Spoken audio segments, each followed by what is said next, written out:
afternoon and welcome along to Millbrae in Ayrshire for our live coverage this afternoon of the FOSROC Super6 clash between Ayrshire Bulls and Heriot Rugby. We're here right in the heart of Robert Burns country, and these sides will be contesting the trophy. You can see on your screens there the final will take place at the end of March, but this is the start of a new campaign for two clubs that have certainly been right part of Scottish club rugby in recent times. Many of these players making the step up to Super 6 level, and they're very much looking forward to this contest today. They of course 3 matches this weekend. This is the third and final one. You can see that there's a healthy crowd already inside Millbrae. Chris Patterson is alongside me to watch this one. Out on the pitch just now, the Alloway Boys Brigade pipe band just entertaining the spectators as many take to their seats. The sun beginning to just drop a little bit in the sky as the pipe band are warmly applauded. So here's the starting 15s then for both sides, and Chris, some key names in there, plenty of experience in both ranks. Yeah, there's a lot of experience. I know each other well. Obviously look at Pete McCallum in the back row, captain for Ayrshire Bulls. Fraser Climo's played a lot of rugby as well out this way, but young exciting players, Robin Nairn, Matt Davidson, Marshall Sykes up front, keeping for Heriot Rugby. You know, Ian Wilson, Jack McLean in that back row, experienced players. Andrew Simmers is a real quality scrum half and number 9. Rory McMichael, over the last couple of seasons, has had some fantastic games out in the wing. So it's a great mix between experience and youth. And I'm really looking forward to the game this afternoon to see the standard and see the intensity. The 2 games that have been played so far this weekend have both resulted in away wins. We'll see what happens this afternoon here at Millbrae. Yeah, on the bench as well, a lot of interesting young talent coming through. Jack Mann in the Heriot side, a up-and-coming player alongside Ross Thompson in the Ayrshire ranks, of course 20 youth caps already. This is of course Remembrance Sunday, and there will be a minute's silence before the action gets underway. It's an occasion where we all spend time reflecting on those that are given their lives for the freedom of our respective countries, and battles past and conflicts in more recent times. And there are representatives from the military as part of the Guard of Honour this afternoon that will greet the players onto the pitch and take part in a short remembrance moment silence. The applause again in the background you can hear for the Alloway Boys Brigade pipe band. The teams will be out in just a couple of minutes' time. Chris, just to quickly reflect on the competition, 2 away wins so far for these sides. Heriots and Ayr know each other so well. They'll certainly be looking to start brightly, both teams. It's really important with something new. The players will be so excited. Different strategy in terms of preparation and planning and training, and you just want to hit the ground running, want to get off to a good start. There's 35-man squads. And both coaches have mentioned how tough selection has been for the starting 15, or did the starting 23, due to the fact that it is the first game of the season. We're to get all players across the 35-man squad over the next few fixtures, but if you're given that opportunity to start, you want to start well, be it as an individual and obviously for your team. Home wins are really, really important. So Ayrshire Bulls will face Heriot Rugby, obviously the away team coming out first. A lot of experience. There's Andrew Simmers there we spoke about, who'll guide the Heriot Rugby side around from number 9. Big physical packs, both of these teams as well. And both very much known as winners in recent times as well. And you look down there, you can see their captain Ian Wilson, the first player out onto the park this afternoon, blind side flanker, and his opposite number, Pete McCallum, also captaining Ayrshire Bulls, who are about to head from the changing rooms onto the field of play.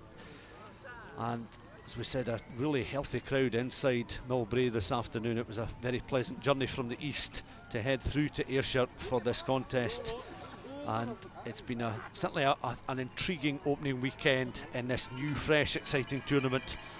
We'll just get a glimpse in a moment of the Ayrshire Bulls players as they'll be greeted warmly by the large contingent of supporters. Led on there is Pete McCallum, been involved in so many domestic championships and cup successes.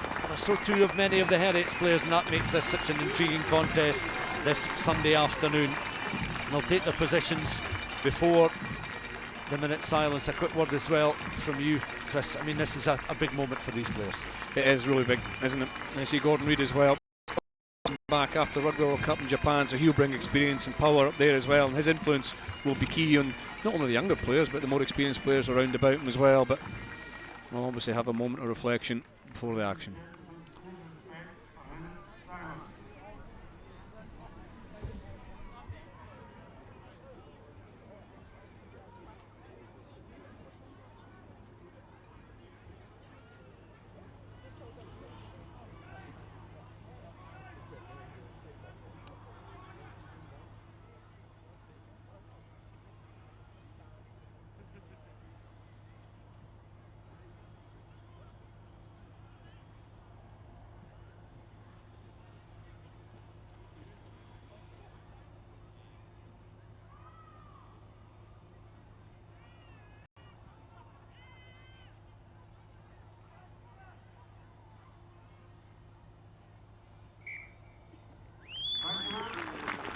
An impeccably observed minute silence there as the players then head to each side of the pitch. It looks as if Heriot are going to be playing from right to left in this first half. Heriot Rugby, of course, in their traditional white jerseys with the blue hoops and Ayr, and they're mainly black tops with the pink thinner hoops. They go into a huddle and the Heriot players just begin to string themselves out. Their match referee this afternoon, he'll play a key role in the proceedings, I'm sure, is Keith Allen. And there's a quick glimpse of Keith, who's taking charge of this on-stream live coverage match between Heriot's Rugby and Ayrshire Bulls here in Millbrae. And Heriot's will get us underway. A reminder that they've got Ross Jones starting at fullback with Rory McMichael on the right wing, James Cooper on the left, and the centres of Robert Kay and Cameron Hutchison, Stuart Edwards and Andrew Simmers are the starting half-back partnership. There is Ross Jones just waiting on the signal to get this game underway. Okay, guys. Just a quick passage of play involving Stuart Edwards and on. Ross Jones to keep the hands nice and fresh as the sun away then for this contest, the FOSROC Super6 game between Ayrshire Bulls and Heriot Rugby. And immediately the relatively short kick-off there, going just beyond that 10-metre line, and Ayr will look to try and recycle some quick ball here. Their half-backs, Fraser Climo and Harry Ward. Harry Ward then just feeding it out. Climo launches a high kick which is just going to be gathered on the edge of that 10-metre line, taken down nicely, recycled from a Heriot's point of view. In behind and ready is Andrew Simmers to ship the ball towards the left-hand side and in towards the heart of the pitch here, carried up towards the 10-metre line. Once more again, Simmers is able to feed the ball. The back's looking now just to get an early run here, an opportunity, and almost a half break there for Robert Kay. Comes out towards the fullback here, Ross Jones. Jones then tries to bring in James Cooper into play there. He's slowed up just on the edge of the halfway line, but once again Simmers goes in, has a little look to his right hand side, feeding the ball initially to Jack McLean, and is then taken on the forwards, continuing just to try and find a way through this well-marshalled Ayr defence. Once more out towards the left-hand side into the hands of Cooper. Cooper goes to ground just on the halfway line, and behind is Simmers again, ships the ball back in field. That wasn't taken cleanly, and the advantage is no more for Heriot. The knock-on there was Adam Sinclair, and the first set piece, Chris, will go the way of Ayr. They will have the put-in. Yeah, frustrating way to end that opening passage really for Heriot Rugby. The knock-on there from Adam Sinclair. You can really see the shape that Heriot are trying to apply. They're going wide, one or two times up the middle as well. A really good balanced shape, but good defence from Ayrshire Bulls. And I must say, the kick-off take from Marshall Sykes to tee it all off was exceptional. Two-handed take above his head. Really good high level skill execution right away from the young second. His opposite number knocked forward at scrum and halfway. Harry Ward will feed the ball in to the scrum. There he is alongside our match referee Keith Allen. I'll just patiently wait until he gets the signal. So the first set play of this contest, just inside the first 90 seconds of the game. The big right winger. So shoot big right winger for Ayrshire Bulls, Robbie Nairn, and the first receiver berth. Hookers, we need you to keep that break. Robbie Nairn, who we understand is wearing a unnumbered jersey. this afternoon. He is going to occupy the right wing position, but he doesn't have a 14 on his back this afternoon. Gap, guys. So Higgers, keep the break foot there, going to scrum down once again, and it looks as if Nairn's continued to be in that position. Just alongside him I can see as well a glimpse of Fraser Climo with the scrum cap on. Many of these players do look to have bulked up somewhat in the last few months since their intensive training has started. Begins just to crumple before there's any opportunity there for Harry Ward to feed the ball into the set play. And even at this early stage, Chris, these sides are wanting to try and get the upper hand in the set plays. This first scrum is yet to be completed. Yeah, and it's taken a long time, isn't it? Keith Allen obviously using Graham Ormston, his near side referee and assistant, to try and get the communication into the players, especially the front row, to keep the discipline, keep the height up, keep the balance, don't rush it, because we need this ball in play. Harry Ward again just patiently waits. Alongside him is his opposite number, Andrew Simmers. Ward this time again just unable to feed the ball in. Heriot's eventually penalised after a couple of resets there. So Ayr winning that little battle. Climo comes over to claim the ball, and Ayr will look for better field position down in the Heriot's half. Yeah, it was just Andrew Nemo slipped his foot in and then slipped his bind on this loose head side, just directly in front of us. Under pressure from Nicholas Griffiths, the tight head from Ayr. That's not a bad outcome. Would you say tight angle from Fraser Climo? Fair to say that there's a little bit difference in the physique of some of the players? Absolutely. I mean, the guys were reasonable good condition anyway, but it's now that everybody's in really good condition and added a bit more bulk. You can see the shape of the upper bodies, the strength and the skill level. As that throw and catch by Geldenhouse is an example of, it really is a high standard so far. Sam Kitchen goes in just to lend his considerable bulk as Ayr just trying to work a maul up just over that 22. In behind now is Ward, looking to bring in options down that back division. Well, it reached the hands there of Danny McCluskey, but the referee had already penalised Heriot's. And just collapsing there. So Heriot's now backing up into their 22 as the referee has signalled that Ayr will go for a pop at the post here. Climo to welcome onto the pitch at T to have the first kick at the post here, the fly half, with just over 2 minutes of the first half gone. And one of the, I think that's an example of the added time together and the added time in preparation and execution as well. You know, a solid scrum wins the penalty from Ayr, and then your set piece followed up with an excellent line out that was well taken at the back, well driven, well set up. Heriot Rugby had to pull it down. Well, didn't have to, but they did pull it down, quite rightly penalised. So from your set pieces, giving you the platform to have the first opportunity to score points is another execution, or another example of working hard together, that extra time together, working on those skills. Climo then with the left-footed, educated left-footed boot, and we're looking to land the opening points of this contest. He's certainly been an experienced fly half in his time in the club game. Swinging in from left to right there, and no problems for Fraser Climo. The opening points coming inside the first 2.5 minutes and going the way of the home side, and the home supporters will be pleased that it's their team that gets the first points on the board, and it puts Heriot's under a bit of pressure there, and Climo making no mistake from that 22. No, it was perfect, wasn't it? Sent out to the left, just drawn in off the left. He's a very experienced player, played Super Rugby overseas, and he's played Pro 14 Rugby with the Scarlets as well, Fraser Climo, but he's spent a lot of time here at Ayr as a favourite, and he's started the new season very well indeed. Once again, Ward looking just to feed the ball out there to Climo. He's put plenty of distance in that kick as well, and he's going to bounce a couple of times almost, but gathered at the second attempt there by Ross Jones. Jones floats a high kick, Climo is underneath it, across on that near stand side, and behind is Ward again, looking for perhaps the forwards to start attacking this Heriot's defence. Ward once more, recycled, crossfield chip kick, that's going to bounce nicely once into touch. Heriot's had players scampering across, so too making ground there was Robbie Nairn, but that was asking a lot for him. But again, good field possession worked by Ayr, and it will be a throw in this time to Heriot's. Yeah, it's Matt Davidson, the Ayrshire Bulls fullback there, just dropping into first receiver, having the option of the left-footed kick of Fraser Climo and the right-footed kick of Matt Davidson.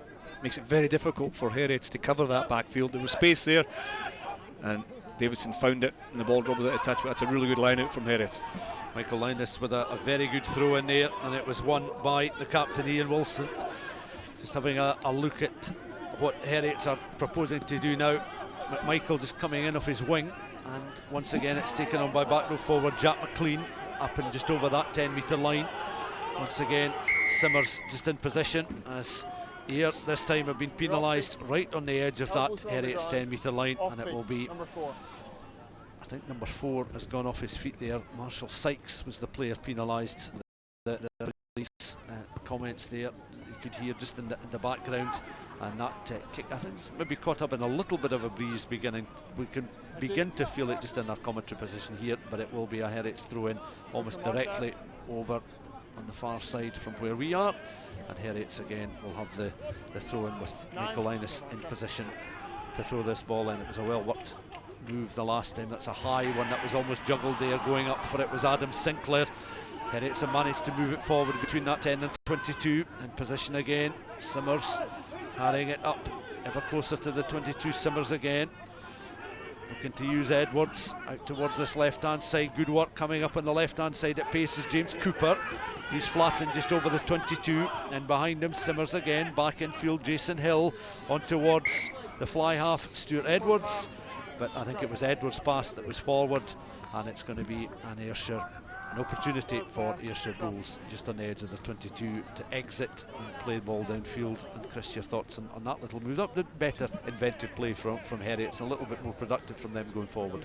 It was actually from their throw at the line. I think it was George Bordhill. Marshall Sykes got up to apply pressure to the Heriots throw, and Ayrshire actually won the ball back, but then it was really good to see how quickly Heriot then reacted, won the ball back, and you can see they want to play a wide brand of rugby, an open, expansive brand of rugby. Rory McMichael getting a lovely pass away to James Cooper, well tackled by Matt Davidson, the fullback, but then thereafter another frustrating mistake for Phil Smith and the Heriots coaches. When you're in behind the defensive line, when you have got momentum, just for that pass to go forward is a frustrating one, and I think we'll see Ayrshire Bulls quite happily play a set piece game here. They're trying to apply some pressure at this scrum and certainly clear the lines, but maybe a little bit more. Climo with the early penalty goal as Harry walks into the scrum. The scrum then begins to get a little bit of momentum, but the referee again, a shrill whistle there, penalising Heriots, who immediately backtrack and get back into position. Climo will look to clear downfield from the edge of that 22. And again, another opportunity for Ayr just to make better ground. Ayrshire Bulls then clearing up and pretty much over the halfway line towards the Heriots 10-metre line. Graham Ormiston's flag is raised just down below us, and better field position now for Ayrshire Bulls to attack Heriots Rugby with 10 minutes gone. Yeah, you can just see the kind of contrast, really, isn't it? Heriots really trying to play that quick brand of rugby, where Ayrshire they're relying on their set piece, and their set piece is outstanding. 2 really dominant scrums so far, driving line out led to the first points. Backwards. Juggled it a little bit. And juggled there. It was almost taken on by Pete McCallum, but Warr was able to just organise himself and retrieve possession of the ball. The McPherson tries to carry forward up towards the edge of that 10-metre line. Again, they look to recycle, but they've knocked the ball forward, and Heriots will have another set play. It's been a little bit of a stop-start opening. There was the Climo penalty, the only points so far, but I think both these sides very evenly matched, just trying to settle into the contest. It's a new competition. You don't need to get involved more than you would usually, okay? Once the whistle goes, stop it, okay? Yeah, Keith Allen just saying, listen, don't get too excited, lads. I know it's a new competition, but there's no need to get over enthusiastic about the afters there, just as the ball was knocked on by Ayr. We said how impressive the Ayrshire set piece has been, but they do have an exciting backline as well. Danny McCluskey, an experienced centre. They've got Tyler Beery, a New Zealand player who's just signed. He's not touched the ball yet. You'd quite like to see him getting a bit of balance, getting a bit of ball as well, to see the effect that he can have. And I say here, it's setting up now just in their own 10 metres. They are into that little bit of breeze you spoke about, Stuart. So it makes it difficult for Edwards to kick. And they're starting to set up in an attacking formation, Heriot. Simmers then feeds the ball in, works its way back to the scrum and is able to feed it out towards Edwards initially, carried up and now across on that far side. Look to play a flattened grubber kick there, across and scampering to try and gather possession. Here had players back there covering.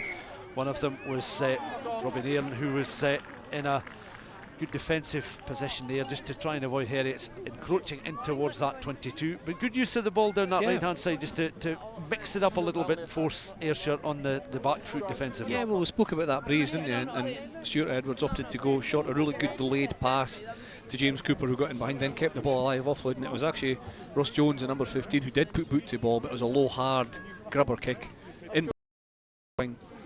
Much harder to cover because Matt Davidson, the Ayrshire fullback, had come up. It was Robbie Nairn covering all the way from the right hand side. It couldn't quite field the possession, so good management of the game, a good attacking play from Heriot into a gentle breeze. We're inside. Summers again just readies himself to feed the ball into the scrum.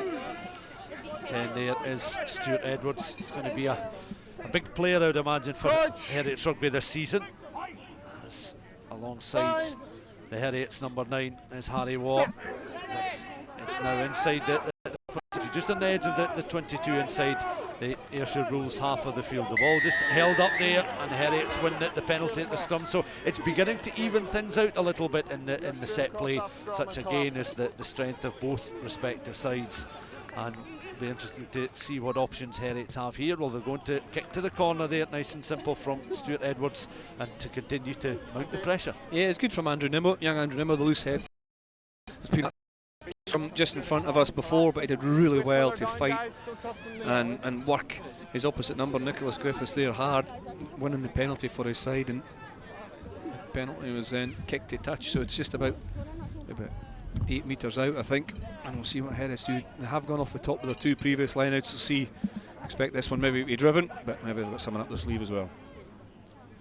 In by Linus, one in the middle of the line. In position are the 2 centres willing to get involved in the action, but it's the forwards who continue to carry, and more coming in. James Hill, McLean, Wilson, the back row doing extremely well just to carry the ball ever closer, but then now goes Simmers. Simmers then again just that crossfield kick played by Edwards, the big high up and under. It's tapped backwards and he's eventually covered defensively there by Robbie Nairn, who's back to his feet there.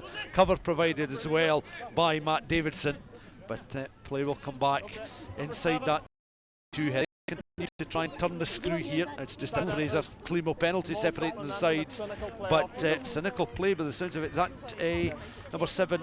I think Gildon Hughes has been shown the yellow card there, Chris. It has been, I think, because it was an excellent ball really from Heriot, and the speed it was going at.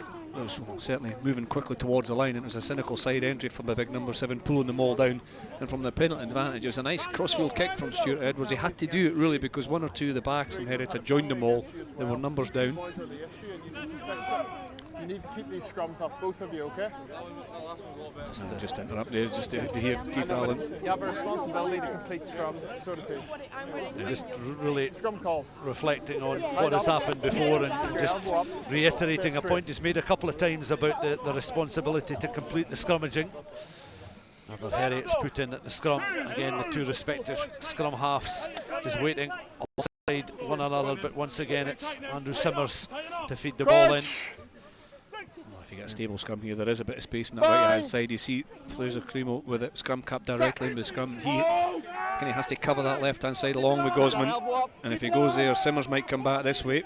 There is a bit of blind side to work with, but again it's been a penalty conceded by Ayrshire Bulls, won by Heriot's there, and Heriot's very much winning the forward battle in these last couple of minutes. You can see a rather rueful expression on the face of Peter McCallum, the Ayrshire captain, as he removed his gum shield there. Once again we're going to have another scrummage, so they're beginning to mount up in this first half. A number of offenders. I'm giving you all a warning. The next person who collapses is going to the bin, okay? People are here to watch the rugby. You need to keep the scrums up. Can you just get a wee bit louder? Yes, I will. Let's go back. Let's get it right, please. Keith Allen quite direct in his comments there. One Ayr player already in the bin at the moment. Gildon Hughes already in the bin. There could be further players shown yellow before long. There's the mark left of that, guys. Well, it's good refereeing because he's just explicitly stating the next one, where it was at fault, will go to the bin. It puts the pressure right on the players, the responsibility right on the players to deliver here. There's no real need for Heriot to bring this down. They're in a great attacking position against the 14 men. It's a 7-man scrum for Ayrshire Bulls, so they've got the packed in without the number 8. So it's an 8 versus 7 if Heriot really want to charge after the scrum. Move it inside. There's your mark. And again, the position does offer a bit of space down that blind side. No excuses. Ayr will be very much aware of, I'm sure. There's the mark. Simmers again, just patiently waits with the ball tucked under his left arm. And the more and more you crab left towards us here, the bigger and bigger that right hand side becomes. A great attacking opportunity for Heriot. The wall now, Fraser Claymore, who we saw stand directly in behind the scrum earlier on, and the left hand side, there he is there. And Craig Gosman outside him. And don't forget, it's an 8 versus 7 in the scrum, so Heriot have the upper hand here. Yep. Ball just fed into the scrum. Simmers again, just standing, waiting patiently. Jason Hill feeds the ball in to inside centre. Hutchison carries up to within 3 metres of the line. Simmers again, just feeding the ball on towards Wilson, the skipper. Wilson is flattened just a few metres short of the try line. Again, they try and play some quicker recycled ball. They worked it left, but their foes back just ever so slightly. On towards Simmers again, taken brilliantly there by the hooker Linus, and Linus is carrying it forward just at the angle there. He came forward and then went sideways, just couldn't get enough purchase and momentum there to go any further. Simmers again peppering this try line. Heriot, who trail by that penalty goal, slotted over by Fraser Climo earlier in this first half, carried forward this time by Ronan Sadak. He knows his way to the try line, plenty of Premiership tries in his career so far. Jason Hill carries now, the number 8, the experienced back row forward for Heriot. Recycled again, Simmers once more, a little pod of 3 begins to form, and Heriot's once more look at Simmers. They play some crash ball, and that was taken on there by Hutchison, who came in at a real lick there. Head of steam built up by Cammy Hutchison, and again it's a little pod tries to form just right on the pads of the posts there. They're practically touching the pads there, and it's desperate defence here by an Ayrshire Bulls side who are down to 14 men, and the referee certainly now raises the arm. The try has been scored. I think it could well be the skipper Ian Wilson. He certainly grabbed hold of the ball, so too there is number 8 Jason Hill. We will get confirmation of the try scorer. I could see that Ian Wilson picked up the ball left-handed, but the last man up there was Jason Hill, and well, I mean, they've got a very experienced back row 3 all involved here. Here's a replay. Your thoughts? I think it must be touched on the base of the pad. I think from Jason Hill, I think it is in there, but really good patient build-up play by Heriot. There's that touching line there. It is Jason Hill, the big number 8, but really good build-up play from Heriot against the 14 men. The good set-piece attack, followed by, it must have been 8, 9, 10 phases. Cammy Hutchison prominent in 2 or 3 occasions. Michael Lyon is carrying hard, and then when they did manage to get over the line, it was Jason Hill. And then 2 extra points added by Ross Jones, and it's a good return after a nervous start really from Heriot, but since they went 3-0 down, they've come back. They've got their set piece in a really good shape. They're playing against the 14 men. They've scored the game's first try. Here it is there, picked up at the tail, driven over. I think Ian Wilson's helping driving over. Jack McLean as well. All 3 of the back row men, but it was a number 8 who got it. Yeah, that's the response that Heriot's Rugby were certainly looking for, with Gildon Hughes still his 10 minutes in the sin bin. So Ayrshire Bulls 3, Heriot's Rugby 7. The first quarter done and dusted, and the restart kick again is deep and taken down there as once more Heriot's are looking just to recycle ball from the edge of their 22, using it and trying to create as much space down this left hand side. They've got 3 players across on the left, including the speedster, the left winger, taken on brilliantly there by James Cooper. Cooper still he has it, he's able to offload and play the ball back in field now, and it's taken on by Simmers again. Simmers on towards Jones. Jones then out immediately to Edwards, who continues play, but it's gone back towards Robert Kay, who's now inside his own half of the field again. And Ayr played a high line of defence there just to force Heriot's back, and taken on this time by Linus just in open play. Recycled once more by Edwards. On it, a little interception here, another great opportunity for the outside centre. you referred to Beery as being a quiet figure so far in the contest. You wanted to see something from him. He timed his run, he watched the pace of the ball as it worked its way through those Heriot's backs. He was able to intercept, and he's in for an immediate response for the home side. Yeah, short pass, wasn't it? There it is, there he just reads it. It's Jack McLean who tries to get away, I think maybe to Nimmo, and then after an excellent defensive effort from Beery, he made 3 tackles, quick succession on this side. He reset, got into the middle of the field, and because he's outside the pass, you can see it all the time. It's a short pass. Usually the interceptions you see are from long looping passes. That was a short pass. He was right on hand, was Beery, and he did well to run in from 45 metres out to hit back immediately for the Ayrshire Bulls. And as an experienced backs player yourself, of course, you'll appreciate that sort of effort and that vision from one of your centres, because you know, if particularly when you're down to 14 men, if you can snipe a try like that, it can do you the world of good. Oh, I did go into the passing channel, didn't there? Heriot's really threatening on a couple of occasions, but once the ball, I think there was one ball went to deck and Rob Kay had to pick up, he was driven back, and then Ayrshire Bulls are on the front foot. Even though they're not in possession of the ball, they were front foot coming forward and allowed Beery to get in. Claymore then with this conversion attempt, left-footed inside the 22. No problems at all. A successful response then from Ayrshire Bulls. They lead by 10 points to 7. And we'll see the return very shortly, I'm sure, of Graham Gildenhughes into the back row after his 10 minutes in the sin bin. But that's been a much better phase of play the last 5 or 10 minutes. The spectators really beginning to get themselves into the contest. 2 well-worked tries there. Bit of opportunism perhaps with the Ayrshire outside centre, Ayrshire Bulls centre scoring, but Tyler Beery will be delighted to get a try on his debut, and so too Jason Hill in this FOSROC Super6 contest. From the edge of his 22, a high clearance kick gathered across on that far side and taken on this time by Ross Jones. And once again on towards the Heriot's try scorer, Jason Hill. Simmers in behind, just has a look towards his left hand side to see what options there are, but goes right. And then Simmers again makes himself available. Again glances towards the left, but ups perhaps with the box kick, controls it with the studs. Eventually comes out, puts a bit of spin in the ball, carries over halfway. Claymore is underneath it, seems to come off his left arm. The advantage will go the way of Heriot's, and again it's carried forward just a few metres there before it's recycled on towards Edwards. Edwards then again, he's got 3 men to his left hand side, willing carriers, looking to offload. It's taken on this time by Robert Kay, up towards the edge of the 10 metre line. In behind goes Simmers once again, on towards Edwards, taken on this time by Sadak. And again, Sadak supported by Rory McMichael, the right winger. And again, the referee has a bit of a dust up off the ball after the referee Keith Allen had already blown for the infringement. It's getting rather tasty out there now, Chris. Well, Adam Sinclair's been involved in about 2 or 3 little confrontations off the ball in that phase of play alone. Something's upset him. Time off. Number 5 from Heriot. But there was a double penalty just before that. It was George Bordhill, I think, was the referee. Time off. Blew his whistle, he came through on Simmers. Can't take the scrum half out, that's a dull one. And then there's a bit of afters here. Gordy Reid makes a tackle on number 5. For me, Sinclair.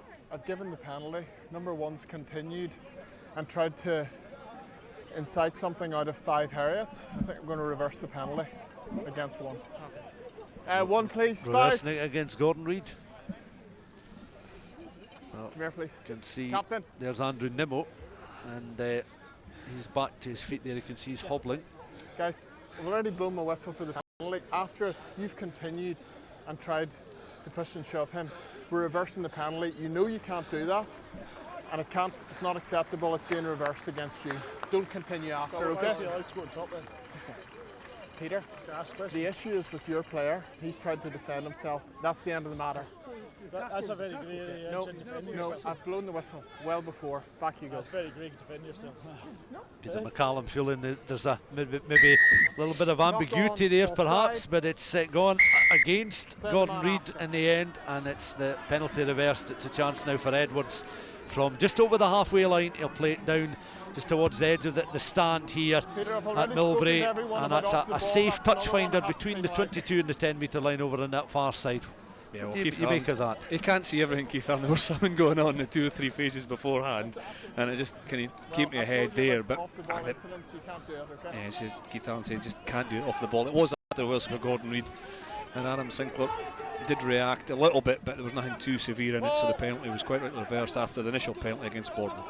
Sinclair does well to win the ball in the line, and you can see Linus there has now managed to get possession of the ball. It's tucked under his left arm, on towards Simmers now, down what blind side there is. He runs into a lot of Ayrshire Bulls traffic though, and it's slowed up just on the edge off that 22, again through the hands of Edwards, taken on this time by Hutchison. Tries to carry it up again towards the edge of the 22, and Heriot's trying to apply pressure. 3 points down at the moment, having briefly led the contest through a try by Jason Hill.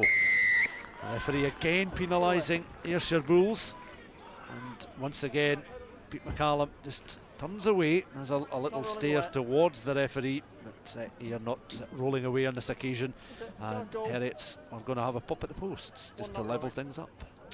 It's Gordon Reid again. I think 2 penalties against Gordon. This is one where it's not so much not rolling away as it's very difficult to roll away in that position. You're on your back, you're pinned down by 1 or 2 players, but prevention's better than cure in that situation, and the players are told don't get yourself into that situation where you can't roll away.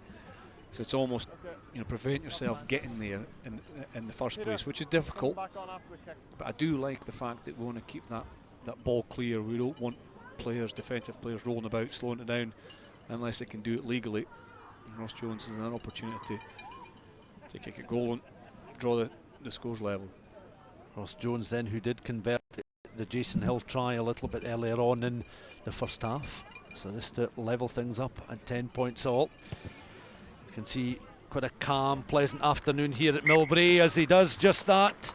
So Jones then, the Heriot's fullback, levelling the match at 10 points all. 27 minutes gone. Replay again, clean strike of the ball, straight and true, and even from this distance you need full concentration to make sure that you don't go either side of the posts and miss a gilt-edged chance to level things up. From the restart then, Matt Davidson's kick again angled towards the edge of the 22. Heriots scramble players across just to ensure they've got possession of the ball. Simmers again just tries to get Heriots going, carrying it up and just over their own 22. Simmers again will go in, make himself available and look to box kick up and see if it will carry the 10-metre line. It's going to fall some way short. A clutch of players going up to try and gather possession. Comes back on the Heriot side again. Edwards now receiving the pass from Simmers. Out, and the 2 options here initially, Ross Jones out towards his left hand side. Here's Cooper again. He goes and he's bundled into touch down directly below our commentary position. Good cover defence once more by Robin Aaron, and it remains Heriot's 10, Ayrshire Bulls 10 here at Millbrae in this FOSROC Super 6 contest. The 2 very close games last weekend, but again Ayr covering defence well as Heriot spread it from right to left pretty quickly. James Cooper's been prominent, hasn't he? Had a few opportunities down this left wing side. Robin Aaron, well, last day I must say, Rory McMichael on the far side took a wonderful box kick in his hands above his head. Is that line out stolen that time by Sadak? Sadak back to his feet just now again as Simmers just has a little look. Sadak just walks himself back into position. A little pod of 2 forms then, and Wilson, McLean and Hill are certainly battling very hard just to make some valuable ground. They were instrumental, the 3 of them, in the try. Edwards now, little pop pass taken on this time by Kay again, tries to cut the line through the outside centre. In behind him though is Simmers. Simmers on this time towards Wilson, the skipper. He's slowed up. Good block challenge coming in there from Blair McPherson. Once more Ian Wilson still on his feet looking to hack that ball out. I can see again 1 or 2 of the players, rueful expression on the face of Blair McPherson as he gets back to his feet. And once more another conversation between the Ayrshire Bulls skipper and the referee. Never gets out of there. Got to shift the tackler quicker, okay? Yeah, I think this is a good decision by the referee. Number 8, Blair McPherson, he rolls towards the Heriot side there. Ian Wilson's is making sure that the referee sees it, but the number 8, McPherson rolls towards the Heriot side. After the attack, you've got to roll out to the side or towards your own goal line. That's deliberately slowing the ball down and quite rightly penalised. One thing I have to say, Chris, as well, is a very well executed kick there from Edwards down towards the 22, and Heriot's providing a good attacking platform for them to go once again at this Ayrshire Bulls defence. I think somebody's brought with them today, it's like Swiss cowbells here in the background. Not something you'd often hear at a Scottish rugby ground on a Sunday afternoon in November, but it's adding to the atmosphere. Hope they've 10 got the chocolate points with so. them. Well, I think they'll be very popular if they have some chocolate of some description. Here go Heriots again, looking just to add a bit bulk and momentum. They're within 5 metres of that try line again. They're just adding considerable bulk and weight and direction and drive here. And the back of it all again is Simmers, but Simmers just raises his left arm. Charge continued towards the line and over the line again. In the thick of it is Harry Waugh, trying his best to act as defensive cover, but it looks as if it is. Number 4, Ronan Sadak, we talked about his experience, and he was a free scoring second row forward in the Premiership in the last couple of seasons, and he's added a second try for Heriots this afternoon. Really good try by Heriot. It starts obviously from the penalty. You know, it was in Ayr's hands. He didn't have to give that penalty away, but then an excellent kick from Stuart Edwards, his best of the day, to put it so close to the line, and then that was a really well controlled maul. If Sadak had his hands in the ball the whole time, it became a 12-man maul as Heriots threw their backs in as well. There was only 3 players out, and it just crabbed towards the line, and Ayr had no answer to the stop and the drive. Sadak had control all the way, a really well executed drive and maul from an excellent penalty kick to touch, and Heriots have got their second try in the afternoon. And it's then again looking to Ross Jones just to add the extra 2 points. Looking down, I think Chris Keane has also come on for Heriots. Should add, it looks as if they've gone to the bench just to freshen up the front row as we're watching on Ross Jones then. A few deep breaths, here he goes then, right footed. That begins to drift wide of the uprights there. It is an unconverted try. You'll be disappointed with that one, Chris. It remains Ayrshire Bulls 10, Heriot's Rugby 15, and we've got 7.5 minutes left till the break. Yeah, there's a try scorer, Ronan Sadak. You can see his big number 4 has hands at the whole time. There's James Cooper, the left winger, in 12 there as well, celebrating. Really good effort from Heriot and no answer from Ayrshire Bulls. Once it gets moving forward, it's very difficult to stop. Work it out towards this right hand side this time. Ian Wilson does very well in the air to gather the restart kick. Simmers on towards Edwards. Again looking at the centres of Hutchison and Kay to link up. On crossing that right hand side is Rory McMichael, crowded out just at the moment. Simmers goes in once again just to try and lend a hand here as the referee has now signalled an opportunity for Ayr perhaps to apply a little bit of pressure this time. I think it was Cameron Hutchison who continued to claim possession of the ball, took the ball into contact, was done for not releasing, and Ayr will look to Climo to go to the corner. Yeah, as the ball comes out, that's McMichael's well tackled by Guzman, and then Danny McCluskey's in as quick as a flash over the ball. Guzman gets back to his feet, and it's interesting. The right decision, I think, from Ayrshire Bulls to go to the corner, but the last time Heriot scored, Ayr scored, I think, within a minute of a try. Now they're on the attack immediately after Heriot's second try. Play on. Eldon Hughes wins the ball in the line-out from the throw-in from Kitchen, and again Waugh this time in position looking to get the ball out, but the forwards once again carry it just a little bit further forward. The referee is signalling it's going to be a scrum going the way of Heriots. More frustration for the Ayr players, Ayrshire Bull players. The referee is going to take his time before further consultation. Off the ball going on, I think. Inigo, anything there? No. Everybody's getting a wee bit excited, aren't they? I think he's almost looking for anybody to speak to him there, or anybody to share some views that he might dismiss. There's a legal sack, and I've asked you to break away. It's an accidental offside, and it's a scrum. Let's go! Yeah, and then it was a breakaway, so it was an accidental offside, and then I think managed to get through and get his hands on Harry Waugh and wrap the ball up as Harry Waugh, who'd been told by the referee to get the ball in and away. Keith Allen did give the Ayrshire Bulls the opportunity to try and get away. Good. The warning still applies to everyone, okay? I think him and Harry Waugh had words afterwards. Warning still applies. This game beginning to spice up quite nicely. Of course, we've had 2 very close matches so far in the competition. Buttermuir Bears 24, Stirling County 27. That was a Friday night match. And then Southern Knights 13, Watsonians 14 down at the Green Yards in Melrose yesterday afternoon. And here, as we approach half-time at Millbrae, still 5.5 minutes of the first half left to play. It's Ayrshire Bulls 10, Heriots Rugby 15. And this a defensive scrum then for Heriots Rugby. Andrew Simmers then again, but once more it crumples, and once more the respective packs will get back to their feet. And the spectators, many of them wearing bubble hats and thick coats on this afternoon, watching on. Same scrum, guys. Intriguing Same scrum. match for many of these spectators that are coming out to support this new competition, this Let's go again. increased level of intensity. These go again, players guys. have certainly gone up a notch or two in the last 6 months because they've got the appetite and they've got the ambition to do so. Yeah, Playing absolutely. this side. And we're seeing Gotta keep it up, guys. big pressure on the Heriot's line here. Although they've got the put in, they're going to come under pressure. So the scrum has, after struggling maybe in the first 1 or 2, became really dominant in 2 or 3 after that. And it's just an example of if you get your timing right and you get your cohesion right, that's the key. There's not a lot between the 2 scrums.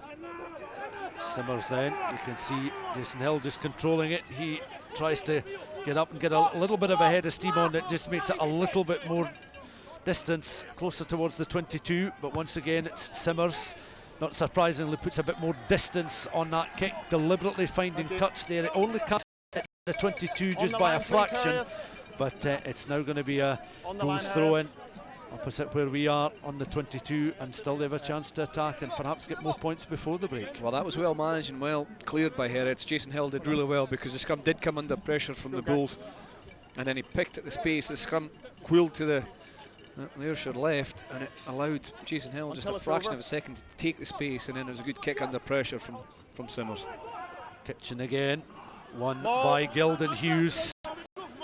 Yeah. And the open side flanker, blind side flankers of both sides have worked very hard so far in this contest to make a difference, both in the scrums and in the lineouts, as well as in open play. It's still with Kitchen. It comes back towards War, taken on this time by McCluskey, looking to try and spread it out though. Still Ayr trying to work away in towards that 22. Kitchen takes it forward, distinctive by that red stump cap. War goes in again, finds his number 8, Blair McPherson. McPherson is eventually slowed up there by James Cooper defensively. War once again on towards Climo. Climo with the dancing feet, stays on his feet up towards the 22. He's able to evade the challenge coming in there from Hill. On now towards McPherson again. He takes it up a fraction, still short of the 22, but only just, looking for perhaps a little reverse pass there, as once again War goes in. He's toppled over, but Kitchen is in behind, just doing a little mop-up operation as Gilden Hughes carries forward inside that 22, but forced backwards. Heriot's again trying to organise the defences. Ayrshire Bulls organise themselves in an attacking sense. Ward on towards Climo, this time taken on there by McCluskey. Outside centre is the try scorer Tyler Beery, already on the score sheet for Ayrshire Bulls in his debut this afternoon. This time the second row forward, Marshall Sykes, carries. The referee is signalling for a knock on there, so there's no continued advantage, so it'll come back towards that 22. And a little passage of play there, which it was a case of attack trying to break down defence, and defence has been quite solid from Heriot's, but they concede the penalty, and Climo can try and reduce their ears if he's successful with this kick. Yeah, some good defence really, as you say, from Heriot's, but I do like the trend of the penalties. There's different penalties for a no clear release, but it is Keith Ahan trying to promote that ball being clean and being able to be used quickly and efficiently for the attack.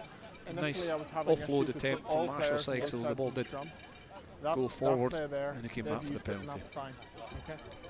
Climo then just addressing the ball.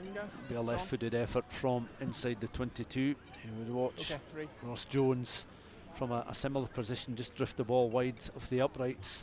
That was a conversion attempt from Jones. It's a penalty though for Fraser Climo and for Ayrshire Bulls. Plenty of height and loft on the ball, no problems at all. Brings the game back to within 2 points. Ayrshire Bulls 13, Heriot's Rugby 15. And we've got just over a minute of the first half left to play. What was important, that was the offload that was tried to get Marshall Sykes to get the ball away. I think it was to Bordeaux, but it was important for Ayrshire to get points from that piece of play, that passage. They obviously had an attempt at the driving line out, and then penalised there then at the scrum, but they did pick up points after Heriot had moved ahead after their second try. Heriot's with the advantage after Ayrshire Bulls knocking on there. Edwards, long loop pass, again looking to use Robert Kay down this left hand side. Gathering is James Cooper. Cooper is slowed up and is able to offload towards Jones. Jones almost in touch, but a little reverse pass keeps the ball in play, and Graham Ormiston does raise his flag down just to our left hand side on the edge of the 22, so it'll be time for another set play as we're approaching half-time. Of course, there'll be 15 minutes for the players in this competition, or certainly that's the time allotted for this match this afternoon. So a 15-minute interval before the match restarts, and instructions coming the way of Sam Kitchen. And Kitchen is a defensive line out for Heriots. That was almost a little bit too much pace and height on the ball there, but War is able to pick up on the edge of his 22. That's a high, rather clumsy challenge coming in there on Harry War. Not the tallest of players. He's clutching the back of his head, and he's just getting back to his feet there. But Adam Sinclair, who's heavily involved in the game so far, involved once again in this challenge in War. Yeah, it's not a good one. It's going to be a yellow card, I think. Perhaps it's Adam Sinclair. It's a high tackle, direct contact on Harry War, and Graham Ormston had his flag out at this near side. I'll tell you what I've seen. I've seen a reckless high tackle by 5 Heriots. Anything to add? No, nothing to add to that. I don't see any other option but a yellow card, 5 Heriots. Agreed. Thank you. Adam Sinclair will be binned for that challenge. A reckless forearm around the throat there of Harry War, who you see is too reckless, it has continuing to get a little bit of treatment. So Heriots will go in at the interval as things stand at the moment, 2 points in front with an influential man down. Yeah, it's right. I mean, it could almost borderline a red card as well. I mean, you've seen it's reckless, but it is direct contact with the head of Harry War. High tackle number 5. You see again how much force was involved. I think it can dictate whether it's red or not, but certainly a high tackle, and quite rightly a yellow card minimum. What we don't need so the second yellow of this first half, and this will be the last action of what has been an intriguing, after a steady, almost tentative opening 10-15 minutes or so, it's turned into a very intriguing first half, which is about to draw to a close. Kitchen then, the well in the line by Sykes. Once again Ayr looking to try and go from the edge of their own 10-metre line. In again, lending his hand and experience there is Pete McCallum, the skipper. McCallum picks the ball up, drops his right shoulder, tries to carry up towards that halfway line. A secondary drive gets them that little bit closer. War is back on his feet, having been in the wars, finds Climo on towards this left-hand side. Again, some options for McCluskey and Beery, we mentioned already on the score sheet. You need a shrill blast there as we've now reached half-time, but play continues, and once more this is good work from Blair McPherson, who carries it up towards the 22. Ward is in behind him, on towards Kitchen. Kitchen then is able to find Climo. Climo still has it, is eventually offloading towards Davidson, the fullback, out towards his left-hand side. This is real danger now, and clawed to the ground. There, good defensive cover work by Heriots, as Ayr had men across there and scampering with intent. Heriots are able to carry it up to do before finding some space. Edwards just knocking the ball in towards the corner of that stand to bring the first half to a close, and it's certainly had its talking points in the opening 40 minutes. And that's exactly what the tournament organisers were hoping for. An intriguing first 40 has Heriots in front by 2 points. Ayrshire Bulls 13, Heriots Rugby 15.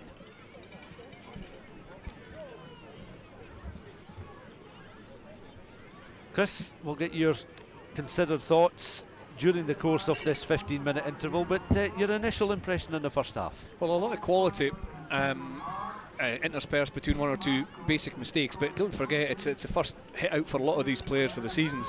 But there have been some excellent pieces of play, some good set piece. This Ayrshire Bulls trail 13 points to Heriots Rugby's 15 at half time. 2 tries for Heriots, 1 try for the Ayrshire Bulls. There's been a yellow card apiece as well, so there's certainly lots to talk about.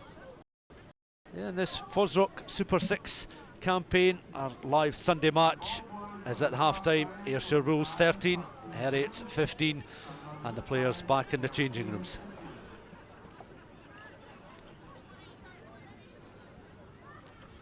So Chris, plenty of talking points in that first half, and we certainly watched on with interest as both Heriots and Ayr, different attacking opportunities. Heriots using the pack to good effect here. We're getting a glimpse of the Jason Hill try that was scored when he managed to touch down against the post. Yeah, that came after 21 minutes. Ayr went ahead with it. Climo's penalty in the 4th minute, and then Jason Hill came back with that try, the first try of the game. And then a minute later, as this pass here is intercepted by the debutant Tyler Beery from New Zealand, after he looks a bit tired there, but he'd made 3 excellent cover tackles in the build-up just before that. Ayr were down to 14 men at this point, and he picks off the shot from McLean to bound for Nemo, and it's good read, good understanding, high defensive press, so he can pick that off, and that came a minute after Jason Hill's try, and it took the score to 10-7 when he chipped over the conversion. And then back came Heriot, a drive again. This was a 14-man or a 13-man maul at one point, forwards and backs in together. There's Ronan Sadak who got the score after a penalty conceded around halfway, an excellent penalty kick from Stuart Edwards. And Heriot, after being probably second best in the early part of the game up front in terms of the set piece and the maul, really found their straps, really found their discipline and their accuracy, and that was an excellent maul, well driven over under there by Ronan Sadak. And it was a second try in the afternoon for Heriot. And two yellow cards as well with Graham, Geldon Hughes and Adam Sinclair. Sinclair is going to obviously start the second half in the sin bin, but it's been quite feisty. Yeah, it has been. There's been one or two moments for use a better phrase. The first yellow card was Geldon House. It was for pulling down a maul quite close to the Ayrshire Bulls line. The maul was going at an incredible rate. Heriot's had managed to get that working really, really hard, so it was quite clearly a yellow card. And the second yellow card, the one just before half time, Adam Sinclair, was that high challenge on Harry Wall. The mitigation, Harry Wall was dipping down a little bit. That was reckless from Adam Sinclair. It was direct contact and it was a yellow card. Now, of course, this the first of the live Sunday afternoon FOSROC Super 6 matches, and here's a little bit more information for you.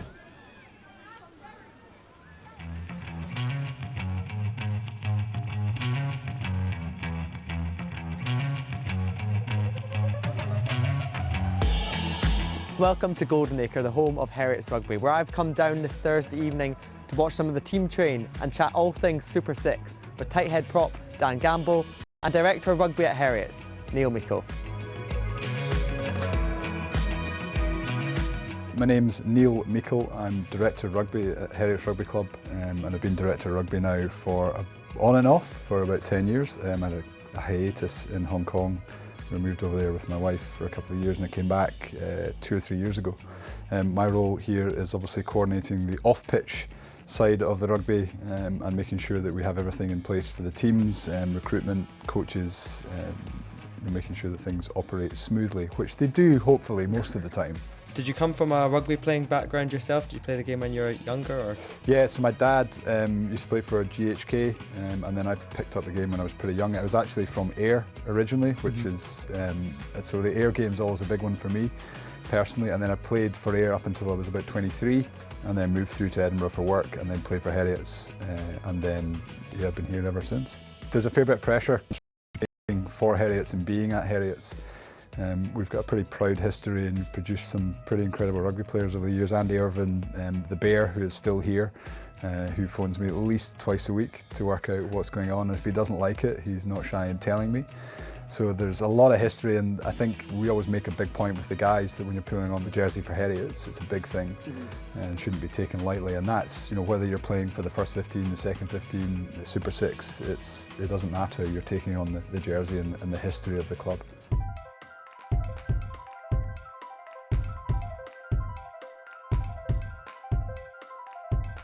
How excited are you to be involved in the tournament? I think the most important thing is the players' excitement behind it. And if you look at the levels that we've been achieving in training, we've had a couple of warm-up games against Newcastle. The team has moved to a completely new level, which is why Super 6 was implemented. We've seen a number of things come in terms of improvements in our strength and conditioning, our off-pitch. The quality of player that we have in the squad is above where we were last season. And so it's a really exciting time, and the guys just really cannot wait to get going. I mean, I like to think we were one of the first clubs to actually get on board with Super 6 as a concept, and the reason for that is that we saw it as an extension and building from the work that we'd done over the last decade and taking the team and the players. Most important thing is the players and getting them to play at a new level. So it wasn't really much of a decision for us to make. We felt that the concept works, and I think you'll see evidence that the team's playing at a new higher level come this opening game against Ayr. Obviously the ambition is to win it. Do you think that you've got the squad that's capable of doing so?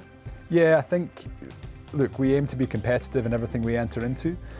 So we're going to be we're going to push hard and see how it goes. You really are in the unknown because a lot of teams have changed significantly. We've retained the core of the squad that we had last year. We like to think we've enhanced that, but it really is very difficult to at 5 o'clock next Sunday, once the full-time whistle's gone against Ayr, we'll know exactly where we stand. Dan Gamble, tight head prop at Heriot Rugby Club. Dan, can you just tell us a little bit about your rugby journey so far and where it's taken you, where it started? Well, I started off my rugby journey when I was 5 at Kelso, playing the minis, played there from wholly through the minis, from primary 1 I think to primary 7. Then spent 3 years at Kelso High School playing a pretty good team, went unbeaten for 3 years at high school, so that obviously helped. A lot of good players around me helped. Then after that I left Kelso and went up to Murchison up in Edinburgh. Spent 3 years there, which is massively beneficial. It was like brilliant. Coaching staff and everything's just so professional for being at the school. And then this year's my first year out of school playing at Heriot. How are you kind of settling into the environment here at Yeah, it's Heriot? brilliant. The boys are like so welcoming. You just coming down to training, like just chat with the boys, everybody's really welcoming. They'll come in and just like shake your hands, ask how your day's been and all that, so it's been pretty easy. And it's not just rugby, you're also at university, is that right? Yeah, Edinburgh Uni studying agriculture. So yeah, I'm from a farm originally down in Kelso, so it's just something that I've always wanted. Ever since I was about 5, I've always said I wanted to play rugby and be a farmer, so I'm just... How's the process of balancing rugby with studying as well? Yeah, it's good. So, like, the academy manage that really well. Like there's a big focus for them about people being in the academy and having something with it as well. Because if you just focus on rugby the whole time, being an 18-year-old is obviously quite hard. It can be pretty taxing, but no, it's good. They manage it very well and they're pretty understanding if you need to be away doing uni things or something like that. And obviously you're one of the Stage 3 Academy members of the team. Yep. How is that process? Is that any added pressure on you, or are you enjoying being part of that academy? It's a little bit of added pressure. Just you've got that title, like you're an academy player, you expect to come down and be sort of like kicking on. But as a squad, they're really understanding. But like the academy's definitely helped to push on. There's little like extra fitness sessions, proper gym sessions that have planned out for you. Definitely make a difference. And after all these weeks of pre-seasons, you must just kind of be buzzing just to get going. Yeah, it's been a long pre-season. It has been a very long pre-season, but like the boys are buzzing to get going. We've had a couple of pre-season games that's definitely helped against Falcons and things like that. But yeah, I think the boys are definitely buzzing to get out there on Saturday. So.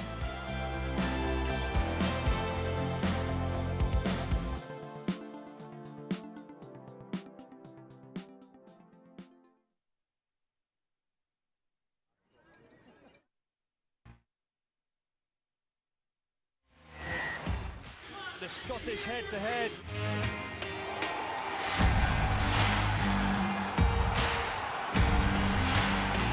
And what a stunning start it has been for Edinburgh. And the 1872 Cup is going to find its way back to the capital.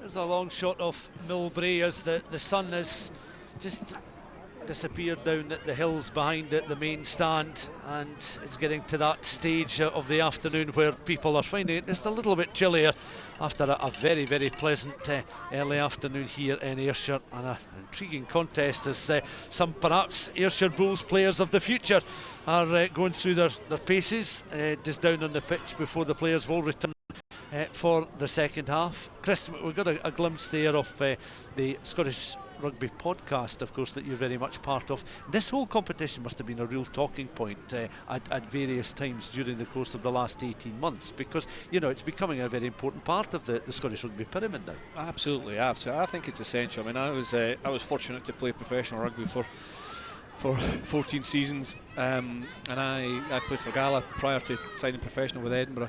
And even back then in 1999, the jump between the club game and the professional game was significant, and obviously the the professional game has increased tenfold since then, and I think that the beauty of this new competition is it's bridging the gap between the club game and the professional game.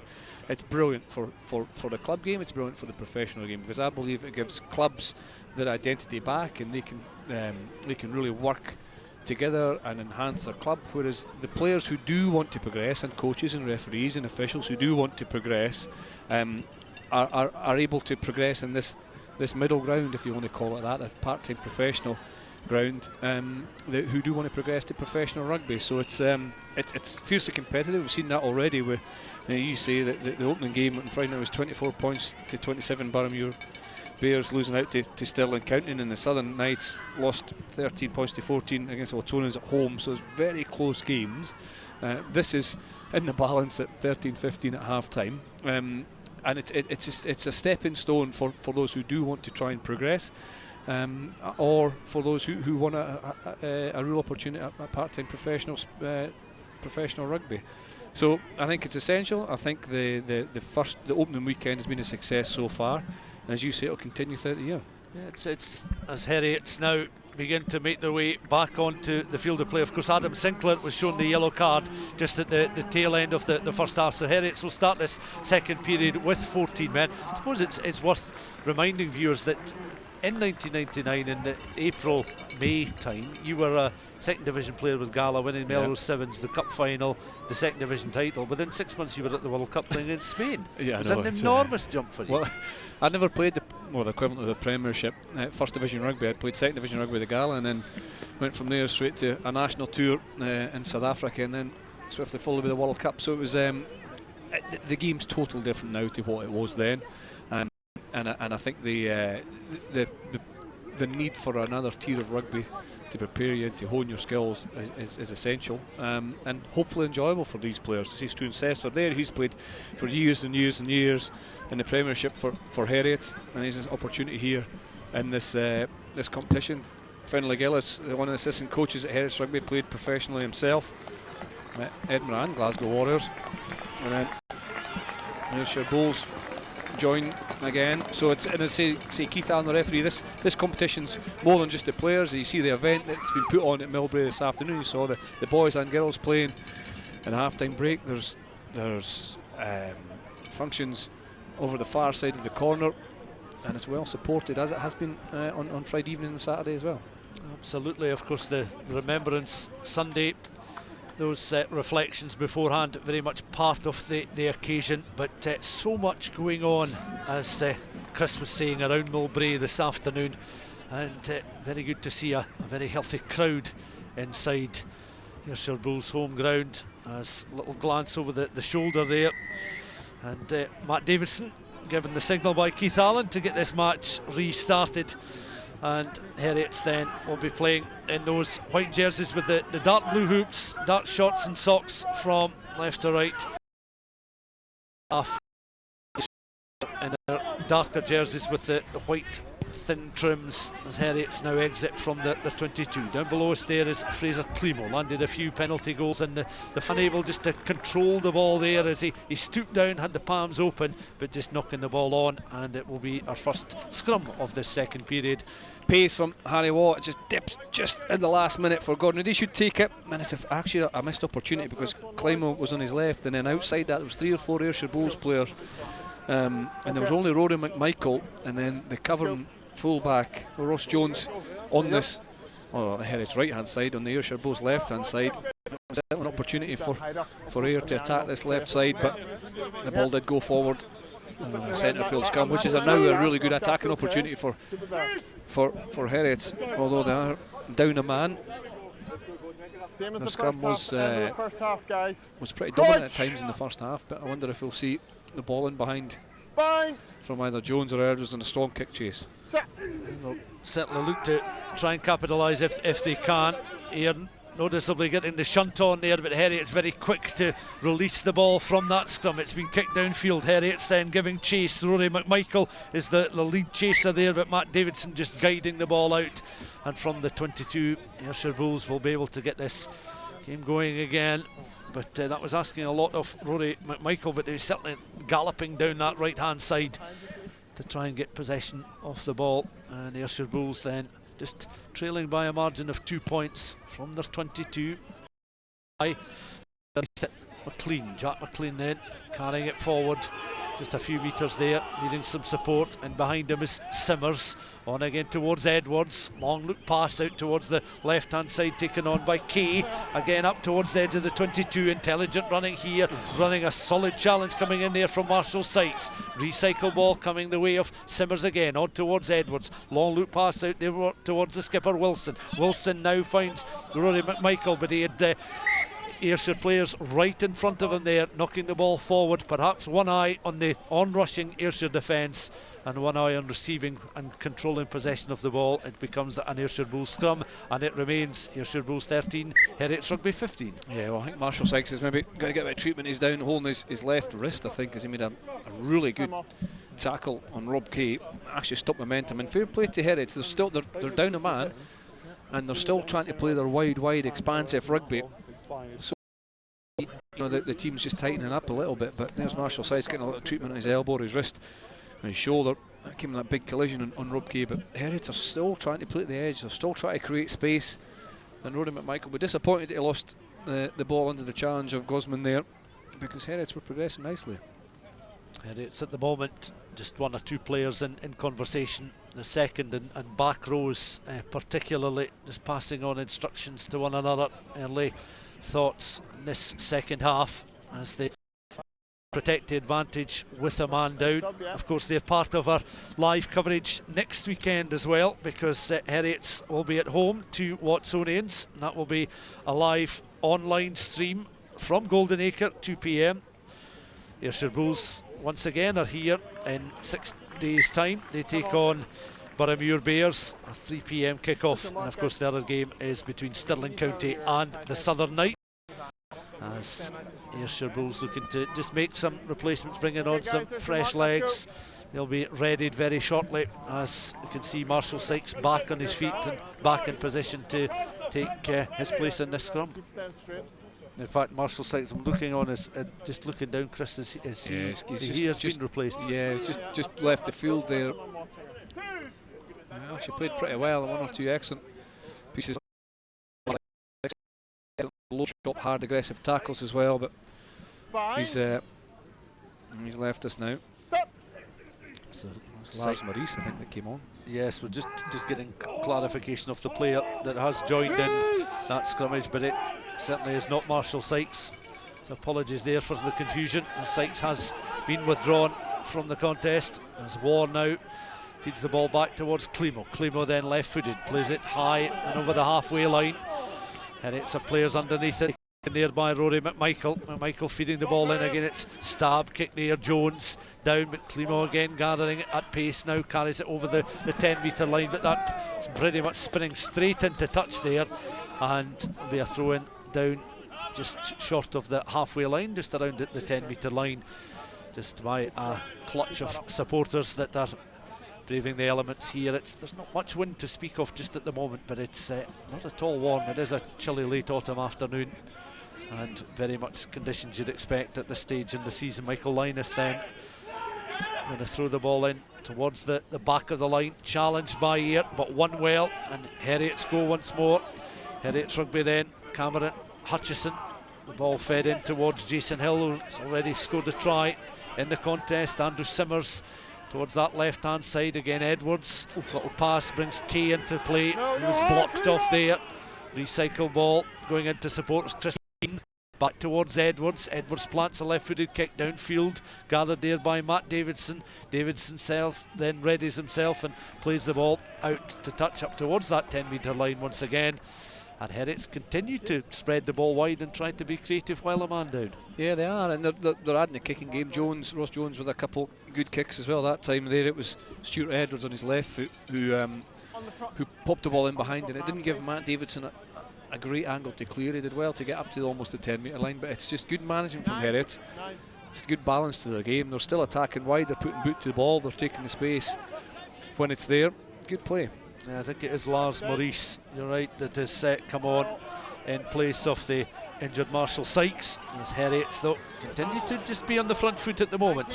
Andrew Simmers again. Edwards then lines up a cross-field kick. This time it's a little bit shorter and into the breadbasket there of McMichael. He needs a little bit help and support. He's on his feet, is eventually clawed to ground there by Tyler Beery, but the referee play back for an earlier incident, and Heriots again will have the chance between the 10 and 22 to do something from hand. Well, I think it was And again. they're going to go for the post. 19, Maul collapse. Yeah, it's a Maul collapse, isn't it? Is it another good driving Maul, moving at a fair pace. This was the end of it. This is Rory McMichael trying to get to deck as Tyler Beery tries to hold him up. There's a good wrestle between the two outside backs there, but the penalty had already been given. And Ross Jones is kicking to the corner. I'm surprised maybe not having an opportunity to goal from there. What wind there is behind Heriots now. Reasonable kick, 10 metres out from the line, and they have been successful. 2 tries have came from them all. Obviously the second try they scored, Sadak's try, came from a similar position in the first half. It was certainly in the range of Jones to go for the penalty goal, but going for the line out, and it's Linus then throwing the ball in towards the line. Soaring highest to skipper Ian Wilson. Drive on here, carried forward again by Michael Linus. As is often the case, the hooker will join in, take control of the ball and possession of the ball, and you can see Heriots driving towards that Ayrshire line, the white line now. They're getting ever so close. Linus still has it. Can he peel away and cross the line? You can see the determination of this Ayrshire pack to try and prevent Heriots from crossing once again. They've had 2 tries from very close range. It's going to be a penalty try underneath the post there. Try number 3 for Heriots, coming after real pressure, driven on from the line out. Excellent ball control there by Michael Linus, and it was collapsed just as Heriots were pretty much on that try line. Anyway, we could see the determination on the faces of those involved in the Ayrshire pack, just trying to prevent that score, but Heriots increased their lead. Well, it's another excellent try, isn't it? Justified the decision to kick to the corner. It's a double whammy. It's a yellow card for Lars Maurice as well. Just onto the field, he was penalised in the previous line-out for pulling down the Maul. This was the second drive from the kick to the corner, and it must have travelled 10-12 metres. It's pulled down short of the line, so even although Michael Linus couldn't get the ball, or did he or didn't he get the ball down, it didn't matter. It was a penalty try, no need for the conversion. It's 7 points and it's 14 aside, because as you say, Lars Maurice has been sent to the sin bin. So a rather disappointing start from his point of view, just on the field of play. The matter of a couple of minutes replacing Marshall Sykes, and from the restart kick, Matt Davidson downfield. And look at yes, that'll be 13 points to 22 with of course the conversion now added on. Used to be just 5 points, and it was down to the goal kicker to add the extra 2 points. So Ayrshire Bulls 13, Heriots Rugby 22 the scoreline just at the moment. Climo then gathers and takes it up into that Heriots half of the field once again. Is able to plant the ball back, shepherded back and controlled. There is Griffiths, and behind him is War once again. Another solid challenge comes in as War goes in to try and retrieve possession, feeds the ball out towards centre field. Davidson comes up and offers his services before offloading himself. Carried inside that Heriots half of the field again. War once more was in possession, but it's already no further advantage being played by the referee. I think it's Struan Sessford penalised for not rolling away, and Climo will again just over halfway try and plant this one further downfield and get Heriots, or put Heriots under a bit of pressure and get Ayrshire Bulls back in their rhythm and stride. Yeah, it's the same penalty again, isn't it? Consistent once again, not rolling away. Struan Sessford that time had made the tackle, good tackle, and then he's just lying there too long, has to clear away, get that ball available for War. The Ayrshire Bulls scrum half, and that is a good kick, isn't it, by Climo? Well, certainly between the 22 and the 5 down there. Just a timeout here. The referee now satisfied for the Ayr players to come forward, and it will be Kitchen again that will throw the ball in towards the back of the line. One well again at the tail of the line out. War gets himself readied, but the Ayr Maul now beginning to drive with some real purpose and direction here. Ball just dances around, tries to retain possession of the ball here. It all becomes a little messy and untidy, and Ayr are penalised. They're disappointed with the initial reaction and decision by the match referee this afternoon, Keith Allen. But Ayr immediately, having conceded that penalty try, looking to get back on the front foot there, and in the thick of it is their hooker there. You can see him just getting back to his feet, Sam Kitchen. But the decision goes the way of they will have the put in at the scrum. Turnover ball and Heriot's put in. There's the mark. Okay. Yeah, whoever it was There's the mark. defensively couldn't catch who it was from Heriot's managed to get through the middle of the maul. He was perfectly entitled to be in there. You still can't pull it down though. It did look as if one of the players had come in from the side from Heriot and tackled them all or brought them all down. But somebody who'd gotten through the middle, I'm not sure which player it was legal in disrupting them all, but once it hit the ground, I'm surprised it wasn't a penalty for Ayr. Heriot's now an opportunity to clear the lines. Guys, the scrums have been much better since I spoke. Keep that up, okay? I think the referee, the first positive comments regarding the scrum, and it's taken 51 minutes to get to that stage. But he's still down there, Struan Cessford. He's been down on the turf for a couple of minutes. Rather gingerly gets back to and he'll want to continue in the battle, taking a few knocks in his time. But there again, a little glance in the direction of Pete McCallum, the captain of Ayrshire Bulls, and it will be this defensive scrummage then for Heriot's Rugby inside the Ayrshire Bulls, inside their own half of the field, with Ayrshire Bulls looking obviously to get themselves back into a contest. They trail by 13 points to 22 here at Millbrae. And the put in now, Andrew Simmers, there in your picture. Tabs and then pops the ball in to the scrum, works his way down just to the corner of the scrum. Great deal of aggression and drive showing. And now the referee once again penalising Ayr. The scrum was beginning to spin round Ayr, and Heriot's once more just winning the battle in the set play as the Bulls have brought on some fresh legs and Charlie Jupp. That's a dominant scrum, isn't it? There's just when you need it, when you're on your own line, you're under a little bit of pressure, and then you get that cohesion, that power coming through. Really, really good scrum. It's a good set piece from Heriot. It's followed up with a good penalty kick to touch as well. Excellent. That's a halfway line there. So from your own 5 metre line, being hopeful of getting out of dodge, as I say, has an excellent outcome from Heriot.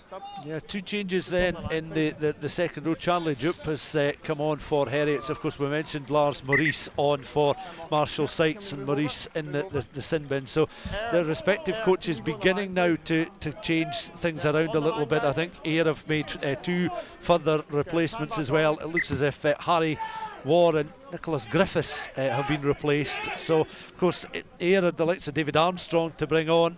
They've Lewis Anderson, Michael Scott and Rory with plenty of experience in that front row as well, as it's carried forward now by the Heriot's hooker there, Michael Linus, who just topples into touch just a fraction inside the Ayrshire Bulls half of the field.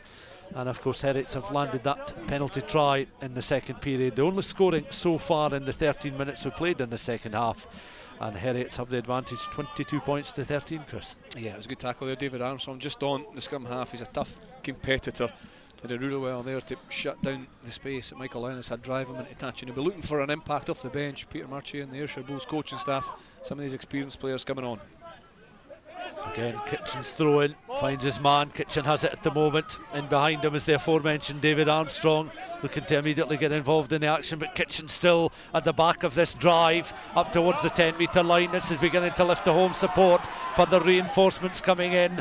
Still Armstrong waits to see if the ball becomes available. He almost had a hand on it there, but it's still in the hands of the hooker. Now Armstrong takes it. Armstrong weaving his way up, is bundled to deck. Great tackle there by Rory McMichael. Back to his feet, and the Ayrshire Bulls players again wanting to try and go work hard as Bordle again continues the forward momentum, but it just slows up ever so slightly as Armstrong once more trying to find willing ball carriers with strength and good direction. Armstrong once again on towards this time Climo. Climo then, the inside centre is McCluskey out towards that right hand side. Options for Ayr. McCluskey just stands off it as there is Armstrong again, spinning the ball inside. Kitchen with that red scrum cap takes it inside the 22. Armstrong makes himself available once more on towards McPherson this time. He's tackled just on the edge of the 22 as Armstrong comes in again. Has a look towards his right hand side. Little flat pass there and taken on by Climo, who came onto the ball,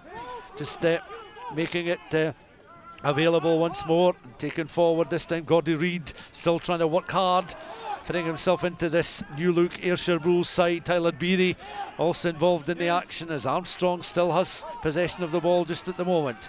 In our picture there was Rory Seuss again as it comes back towards Armstrong, out towards this right hand side, but the referee allowing a long spell of play to continue there. That was a good run from both sides, defence and in attack, but an offside decision going against Heriots on this occasion, and Ayrshire Bulls can continue to just put Heriots under the cosh, but it's Ayrshire Bulls 13, Heriots Rugby 22. Yeah, some good defence from Heriots really. Ayrshire bringing an increased tempo. Armstrong really into the game right away, isn't he? Organising and finding space down the short side from the initial excellent driving maul from the Bulls, and then thereafter Heriots' defence was really strong, and they'll be frustrated at the straight offside, given the opportunity for Ayrshire to win the penalty.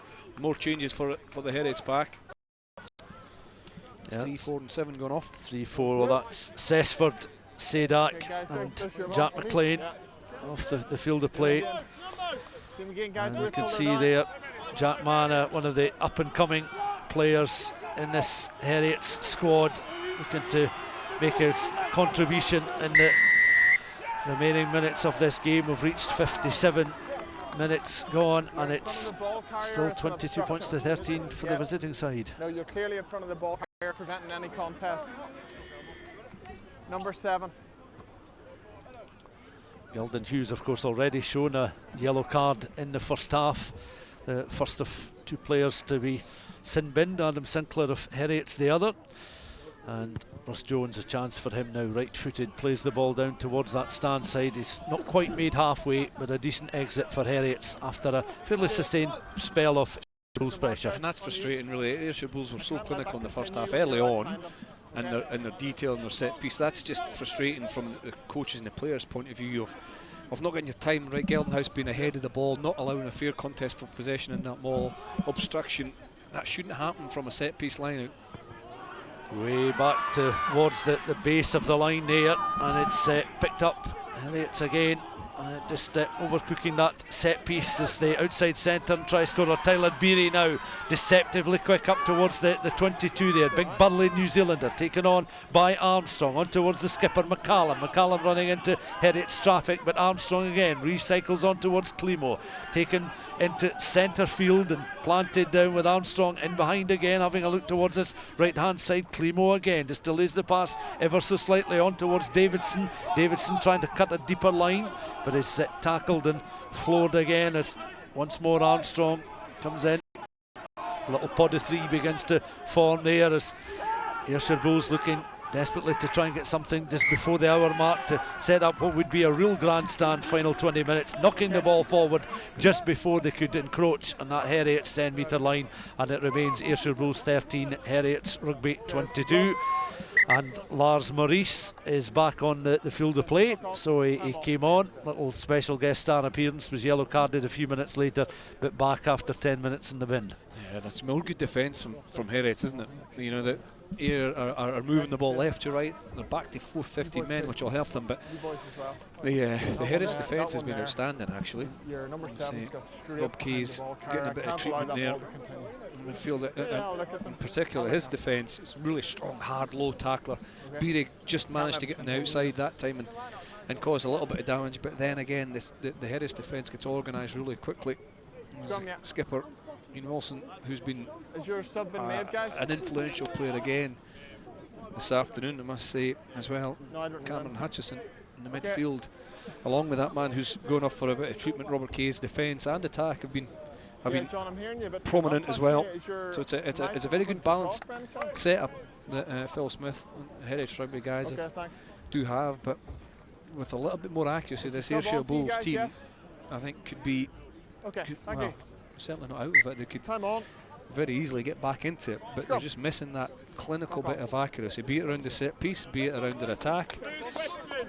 And Heriot's defence is up to it so far. The general consensus coming into this afternoon's match, based on the previous two games played in the competition so far, seemed to be that defensively teams look pretty solid, but perhaps lacked a little bit of understanding and cohesion in attack, which is bound to come in the weeks to come. Well, there's a lot of new players, new structures, but in defence is quite often, it sounds, it's not easy to get right, but it's easier to get right because you really have to stick to your system, clearing the system, and whatever happens in front of you, whatever they attack through it, you stick to your system, so you're more in control of what's happening. When you have the ball and when you're thinking about attack, it has to be a little bit more instinctive, it's less structured, and it's sometimes more difficult to attack than defend. If you're tough and brave and fit like these guys are, and you stick to your system, your defence should generally be okay.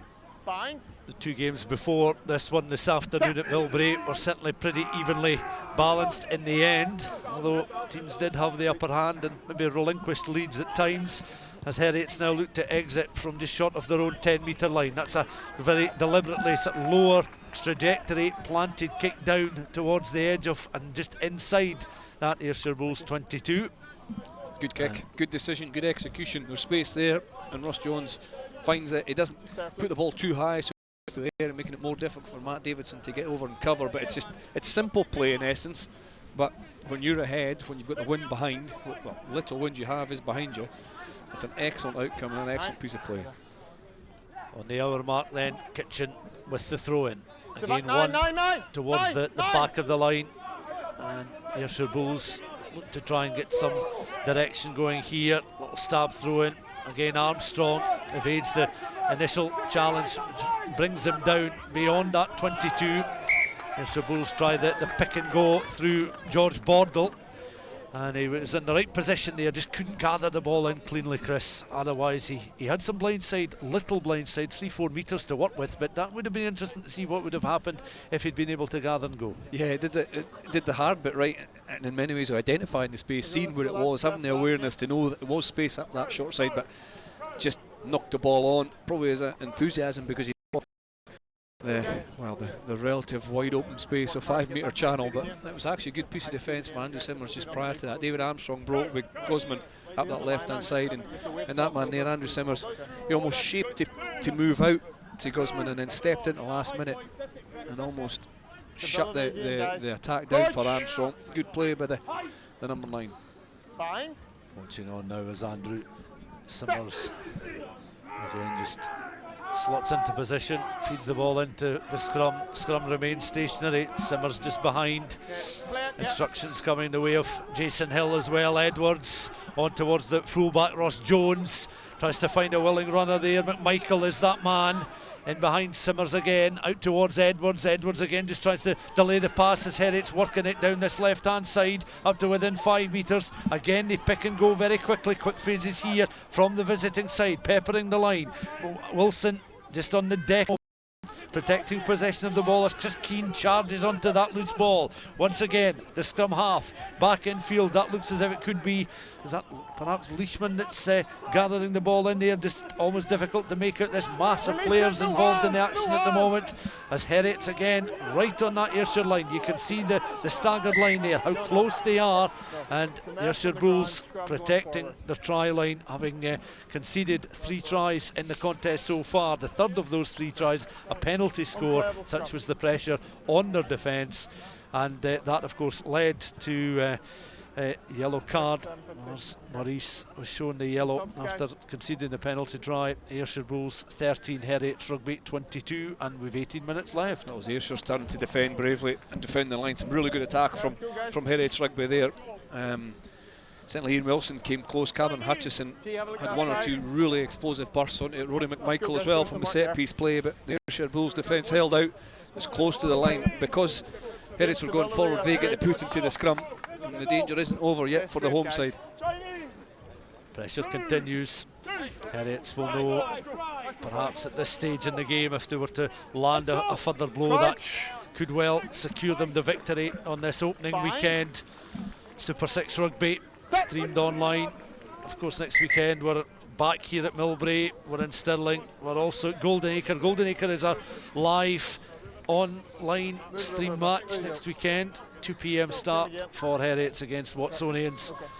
Edinburgh Derby to follow for Heriots, and of course Ayrshire will entertain Boroughmuir Bears here, 3 p.m. Saturday afternoon.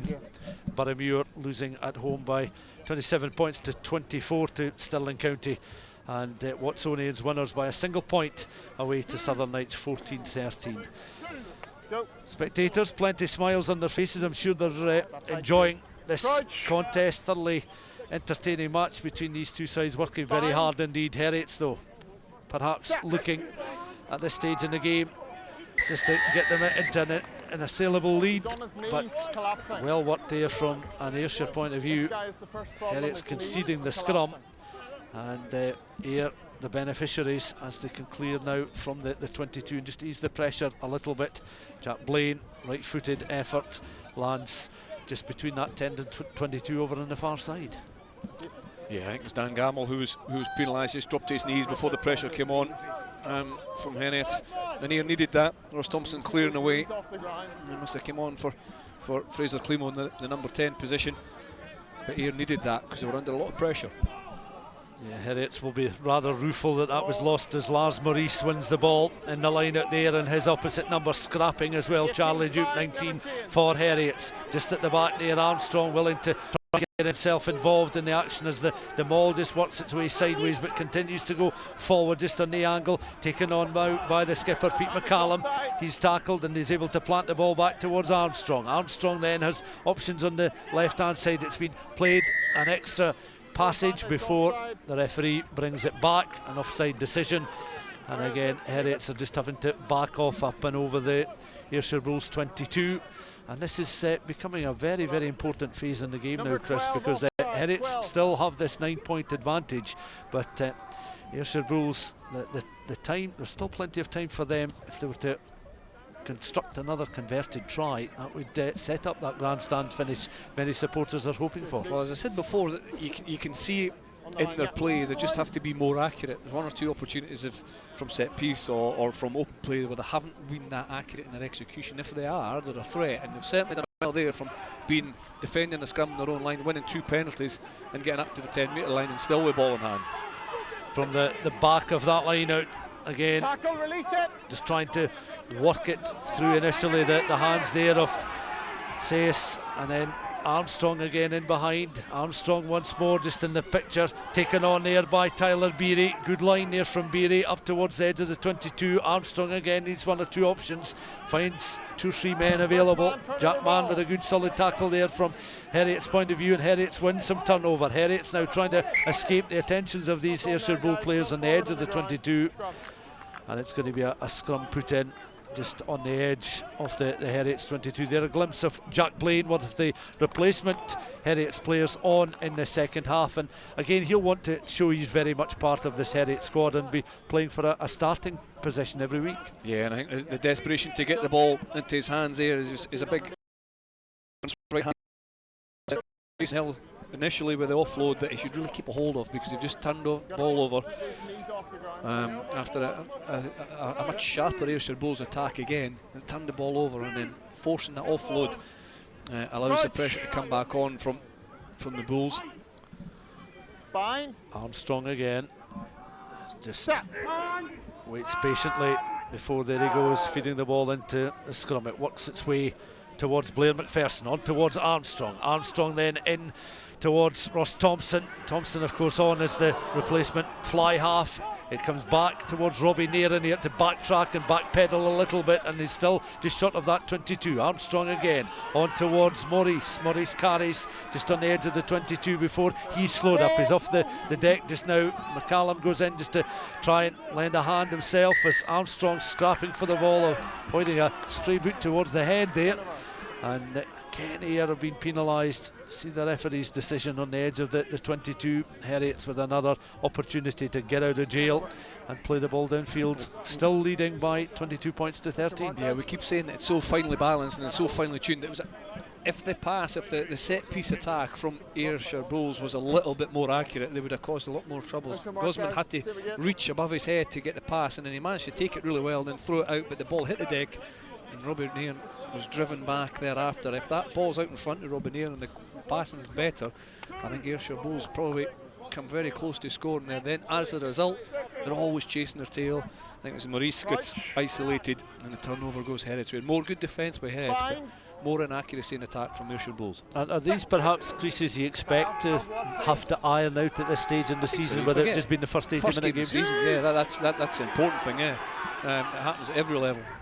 Edwards with the pass back infield, and it's again Ross Jones planting one, bounces just in front of the now ball carrier Ollie Smith. He's bundled backwards though, Armstrong in behind him, so many of the replacements now becoming an important feature in this contest now as we reach the final almost 10 minutes of this game. 11 minutes of the match left to play. Ayrshire Bulls 13, Heriot Rugby 22. Armstrong again back infield, looking at passages of play here and opportunities for Ayrshire just to carry it forward, as again Craig Gosman coming in off his wing, tried to work as a willing carrier down the centre, but again that untidy handling, not just assured and composed from Ayrshire Bulls just at the moment.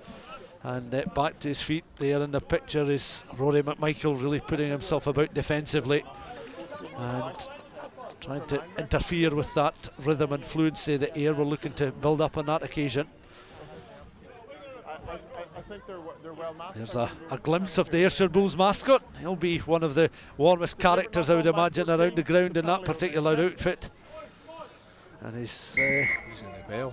It's a cowbell. He has the bell. That's what's been underneath us all afternoon. That explained. We did wonder about the sort of Swiss cowbell effect that was coming. Well, it's our bull bell. Our local mascot responsible for that. That's been a nice little atmospheric touch, that's to be said this afternoon. Rory Michael there just penalised for a deliberate knock on. I think he did generally try and make an interception attempt, but it was with one hand and it knocked down just after a kind of half line break from Gosman. So the resultant penalty from Ross Thompson's kicked into the corner, and another opportunity for Ayr to get their accuracy right. Armstrong again bringing Thompson into play. And again Ayrshire Bulls players just trying to dance their way out of trouble and get themselves recycled and in position to work once more. Thompson again with a flatter pass in between those two channels, the 10 and the 22, or two sections of pitch I should say, as it comes back once more, taken on by Sam Kitchen. He was quickly offloading there. The referee bringing play back. Once again, just looking at his latest signal there, see if there's been a few knock-ons, a few offside decisions in recent side. Yep, he's given offside there once again. Too many offsides, okay, they need to improve or somebody's going to have to go, okay? I think that's a fair comment. There have been several offside decisions going against, particularly Heriot in the last few minutes of the game, but Ayrshire Bulls have also been culprits in the course of the game as they plant towards the corner. Thompson, of course, 20 plus youth international caps, and this is the sort of level that somebody like Ross Thompson will want to try and flourish as he continues on his own independent rugby journey. This is a really important line out for Ayrshire Bulls, a really important opportunity for Ayrshire Bulls. Getting a blood reversal, and Rob Key is coming back on. I think on the far side just before Lewis Anderson puts the ball in, but this is a really important line out. He's got his jersey on, wrong way around is Rob Key. I was going to say, yeah, he's wearing a t-shirt. We'll certainly be able to pick him out. Now that is certainly a disappointing throw in there, or end result from that line out there from Lewis Anderson's throw in, I should say, and it's Edwards that's able to exit as it comes across, and he's a great touch finder there. A clutch of Heriot supporters applauding that effort. That was an excellent kick, wasn't it? And again, it comes from that set piece turnover, an accuracy at the set piece from Ayrshire Bulls, and then what about that for a clearance kick? You're inside, deep inside your 22, on your left foot to the left touch line, and you get up over halfway from experienced Stuart Edwards. Really, really good play, and I'd say that was a really important moment in the match for me. See down there, a glimpse. You can see Robert's top is actually inside out. Yeah, you can just make out the outline of the numbers. So obviously with the amount of blood on the traditionally what would be the outside of the jersey, they've just reversed it for the remainder of the game. So he remains the Heriot's 13, Robert Kay, and it's back now with Ayr and with Armstrong directing operations down towards this left-hand side. Again, Gosman's been quite a quiet figure in attack, but takes the ball into contact with Armstrong and behind him once more. On now towards the skipper, Pete McCallum. McCallum has enjoyed plenty of league and cup success with Ayr in the past and will want to do the same in the Super 6. Thompson takes the ball on the angle is McCluskey. McCluskey then up towards the halfway line. Ayrshire Bulls looking to try and get things going quickly here as one of the Ayrshire Bulls players is down receiving a bit of treatment. Moment. Heriots are looking to provide solid defensive cover as play continues. Well, you can see in your picture one of the Ayrshire players still down on his back receiving treatment from one of the backroom staff. Again, Armstrong has a little look to his left, goes towards the right hand side this time, down that far side.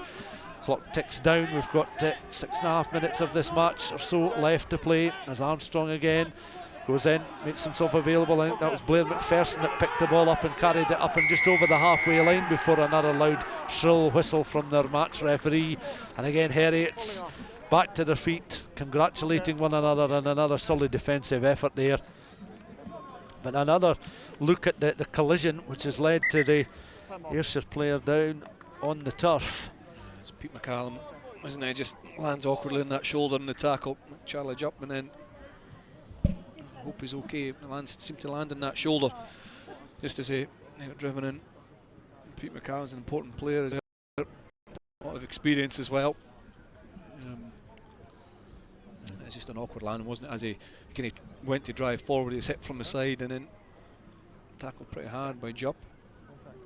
Yeah, it's just all care and attention given to McCallum at the moment. Is now sitting upright and he remains in sort of constant conversation with the physio, just very gently getting him to work his neck there just now, but he's he'll certainly want to continue and see this game out. But as you see, a real experienced campaigner. I can remember him involved in a titanic battle with Melrose at Murrayfield a few years ago when Ayr lifted the cup in added time at the end of extra time, and he was part of the squad that day, and he's grown and become a really influential member of the team, but a figure around the club. Absolutely. And very much buy into this new competition. Absolutely, he's been an important player for the Scotland Club International 15 as well. It's good to see him back up on his feet. Tough competitor, big ball car. You see there, he's landing on that left shoulder. It's good to see he's back on his feet. He's got to join the rest of his squad. He'll probably defend the line out here because Heriot's won the penalty. I think it was Andrew Simmers who got over the ball, got his hands in it and was cleared out. And Ross Jones is going to pop it into the corner and comes about managing out the rest of the game, yes, for Heriot's. On the right end of the field from their point of view. Angles the kick downfield. You can see Graham Ormiston raising the flag between that 10 and 22. Of course, as things stand, we're going to have the first round of matches with all away teams winning. It's you don't often see that. I mean, they're very, very close matches, aren't they? And as I say, this has been a weapon really after the minutes for Heriot's. A driving maul. It's been really profitable for them so far. Andrew Simmers comes off the back. It looks for Rory McMichael to make a little bit more space, still close to the breakdown. Michael again just carrying as Simmers is in behind down the left hand side this time. Heriots will go looking for a further try. They've 3 on the board so far. Tries Jason Hill, Ronan Sadak, and a penalty try. And now they're working it down centre field, and it's that inside centre. Cameron Hutchison, electric running from him. And again, Ayrshire Bulls defending to a man just at the moment as it's been recycled, an attempted recycle there from Simmers. The advantage is going to come the way of Heriot's here. It's all becoming somewhat ferocious down there at the moment. Simmers again goes in once, twice. Simmers then has a little look, a little reverse pass there. Edwards floating that kick across. The referee had signalled the advantage. He will bring it back for action underneath the posts. I think he's given it for a high tackle there. And we might get a... 9. Yeah, I can hear 21. that. Off you go. is off there, so Cutler's cover, that's it's not a penalty Armstrong, yellow carded High there tackle. for a high challenge coming in. We might be able to get a glimpse of that challenge, but that's some ferocious play there as Heriots were charging towards that line. Yeah, brilliant piece of play by Cameron Hutchison, scything through the middle. He had Rory McMichael on his inside, and it's pure desperation from Davy Armstrong flying across, covering, but you know, it was high, it did swing in, it deserves a yellow card, but it's just pure desperation for him to try and get back. As I said before, he's a really tough, hard competitor, but he has to get that tackle lower, and that's an important point in the game. I'm pretty sure Ross Jones will chip this over and stretch Heriots' leads even further, but an excellent break from Cameron Hutchison, the number 12. So this the most straightforward penalty goal for Ross Jones this afternoon, and of course they've landed a conversion. Jason Hill try that was scored, 2 tries from very close range, Sadak and Hill before that penalty try, but here is Ross Jones then looking at the posts, just taking his time, rushing out defensive cover. It's a penalty though. Yeah, he thought it was a conversion. He was rushing out there, and yeah, I think it was very much in conversion mode there. And the try hadn't been scored; it was a penalty, so he had to stay in his line. I think Ross Jones was perhaps a little surprised that one of the Ayrshire teammates was going to do something. That was almost from the Zaire Brazil 1974 World Cup boot there. Here he comes. He did move, but. That was a second effort. The clean strike, good strike again from Ross. So he's been really important for Heriot. He's played at fullback. He's covered in the midfield when there's been injuries. He's kicked really well from hand, especially in the second half when they were down to 14 men. He was finding space in the backfield. A really good assured performance from Ross Jones at Heriot's number 15. Of course, we're getting to the stage in the game where a man of the match will be a factor.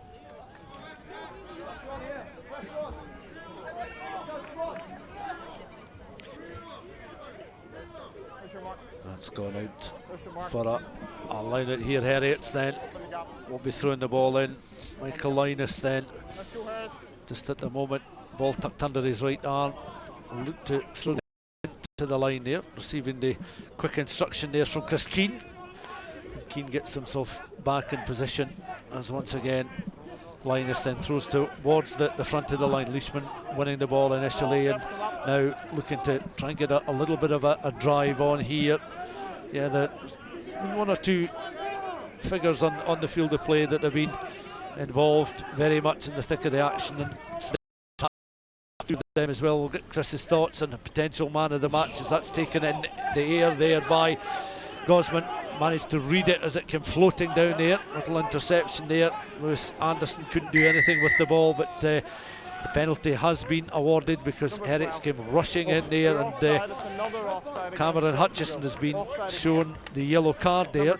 So the inside centre, who made that lightning break just moments ago, has now been shown a yellow card. So the yellow card count continues with the latest player, Hutchison, in the bin. Hutchison will be one of the match. I think that's must be close to 5 in the game so far. Yeah, because here I've got obviously the man in the bin just now, David Armstrong, and we've had Adam Sinclair, and we've had and that's the mounted, certainly mounted up during the course of the game. That's definitely something to focus on.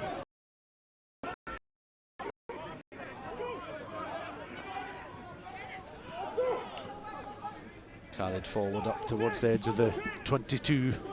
Just at the moment, Ayrshire Bulls looking for some consolation. A man each in the sin bin, and the Bulls carrying up again, looking to control. Stuck under the arm there of Gavin Wilson, working his way sideways. In goes McCallum, back very much having been in the wars. And again, you can hear plenty of cheering as the Heriot supporters feel that they're just getting that little bit closer to what would be an important victory on the opening weekend of the season. And again, Ayr trying every which way to break down this Heriot's defence, but the referee aware of that infringement. And again, Heriot's come clear from the 22. Keith Allen involved in the match all the way through, refereeing it,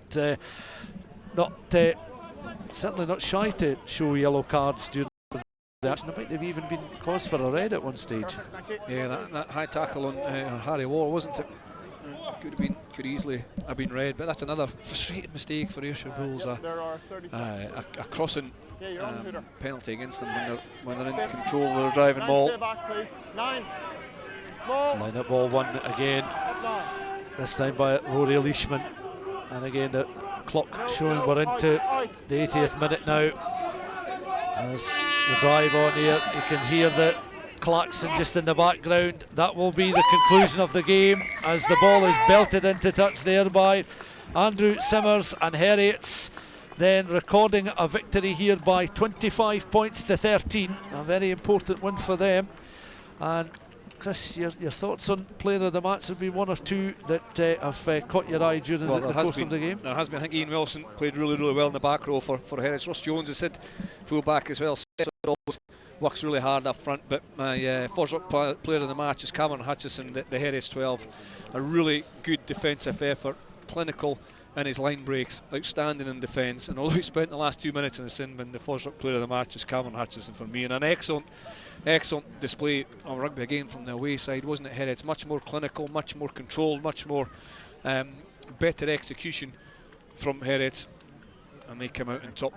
The Ayrshire Bulls, I think you can see the basis of a really good side. You can see the basis of a team who will go on to be successful, but they have to be more accurate and have better execution in some of the set piece skills. Yeah, you can see at this stage in the season, just after the opening set of fixtures, where the teams seem to be pretty settled and pretty assured and confident in areas that perhaps do need a bit of sharpening up and working out and just ironing out the creases, as we mentioned. There is a reminder of the final score in this FOSROC Super 6 live match from Millbrae. Ayrshire Bulls 13, Heriot's Rugby 25. So that means that in the opening weekend of the season, wins for Stirling County, for Watsonians and for Heriot's Rugby. And of course Heriot's Rugby and Watsonians will take on one another at Golden Acre in a live streamed match next Sunday afternoon from 2 p.m.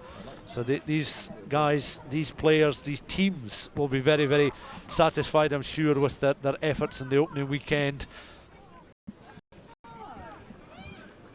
We'll get some feedback, I'm sure, on what has happened in the first and the second period, but here's some clips from the second half, Chris. And of course a penalty try was absolutely vital to the end result, and Heriot's winning the contest overall. Yeah, we keep going back to it, really, the set piece, especially that driving maul from Heriot. It gave them their second try in the first half. It gave them their try in the second penalty try there, and that had been driven probably 10-12 metres going towards the line, and it was a real thorn on the Ayrshire Bulls side, really well controlled. This was the final points of the day. Ross Jones chipping over the penalty after a searing line break involving Hutchison and McMichael, and that was the final score of the day to take it to the home side. Ayrshire Bulls 13, Heriot's Rugby 25. Yeah, just had those points in the second half after, of course, Jason Hill and Ronan Sadak scoring tries for Heriot's in the first half. Tyler Beery, the New Zealand outside centre, also scoring for Ayrshire Bulls. It was nip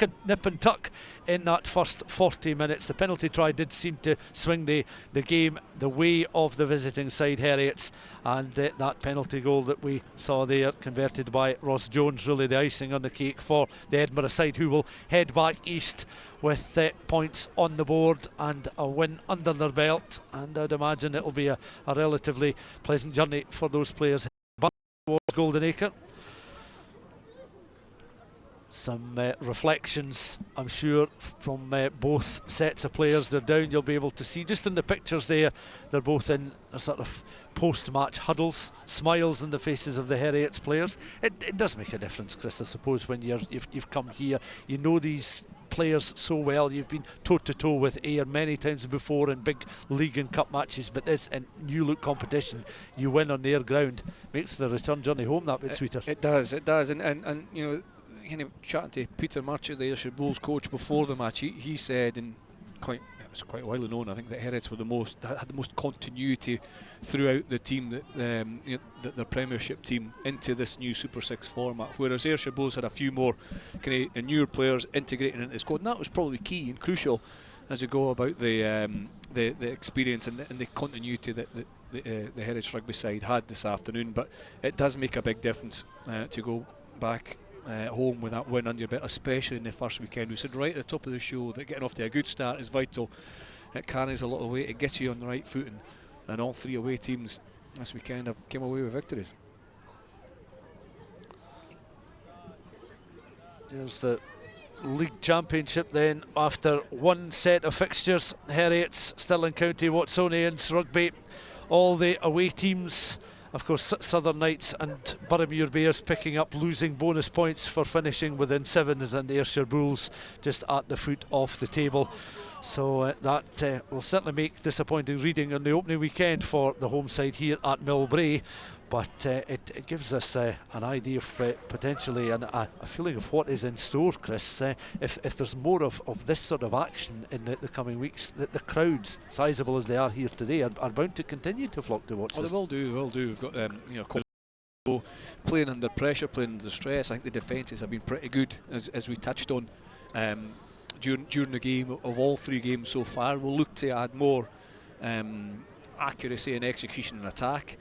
But yeah, I think there will be a success. I think there will be closely contested games, and I can expect that to continue throughout the year. It obviously goes to playoffs and then finals. The finals, I think, the 27th to the 29th of March.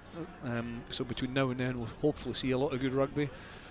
Some better discipline, I think, will be something for the coaches to work on. Obviously, yellow cards. I think there was 3 yesterday in the game as well. So there's areas for all coaches to work on, understandably. But that again may be a result of the higher intensity, the higher speed of the game as well. And I think the nature of the competition as well, particularly when you're going to have the opportunities for games on perhaps on a Friday evening, or certainly on the Sunday afternoon.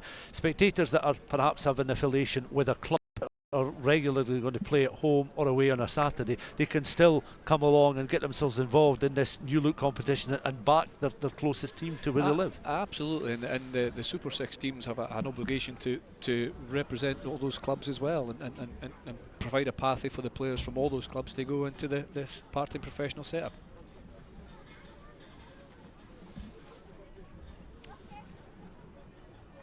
Now, of course, their man of the match this afternoon was the inside centre Cameron Hutchison, and he's down touch side now with Gavin Rito. Yes, congratulations, Cameron. Your Super 6 campaign off to a winning start. You must be delighted with that. Yeah, absolutely delighted.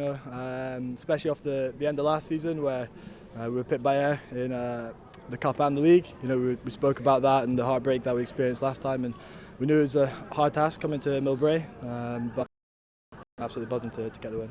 And in terms of the performance today, what do you think the difference between the two sides was? It was hard to tell. Our forwards really won that game for us. There was a lot of time we were under pressure in the 22 and the line-outs, and they really showed up. I'd probably say discipline at the end of the day kind of just got us to pick that match. And obviously next week, Watsonians at home. You must be really buzzing for that going in after this result. Yeah, this result's class, but we've got to back it up now.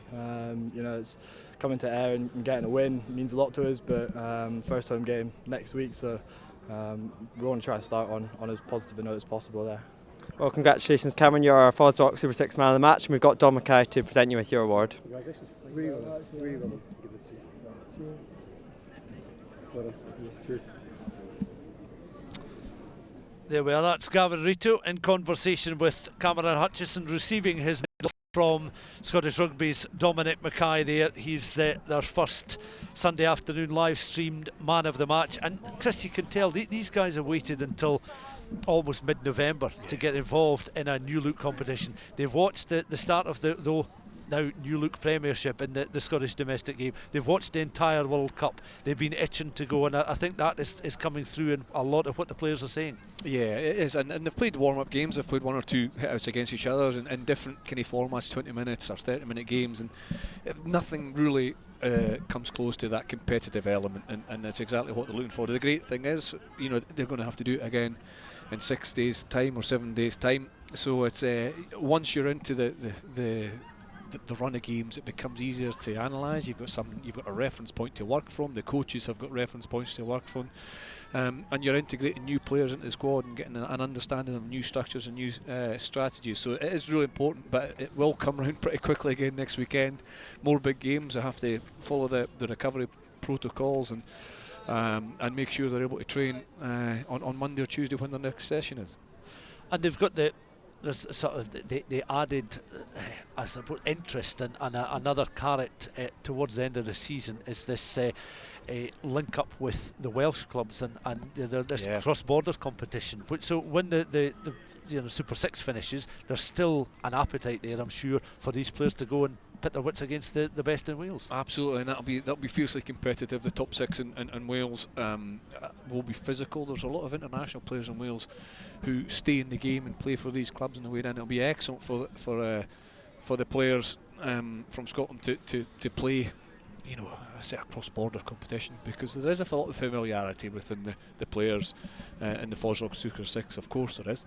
There won't be that familiarity when they play in Wales and they play in the cross-border things, and that'll set new challenges. It'll added pressures and expectations, and it's another step up towards the professional game for those who do want to try and choose that path. Spectators just beginning to head towards the car parks now and head away home on this chilly late Sunday afternoon. But it's certainly been a very entertaining match. Now very shortly we're going to hear from Peter Murchie, the Ayrshire Bulls coach.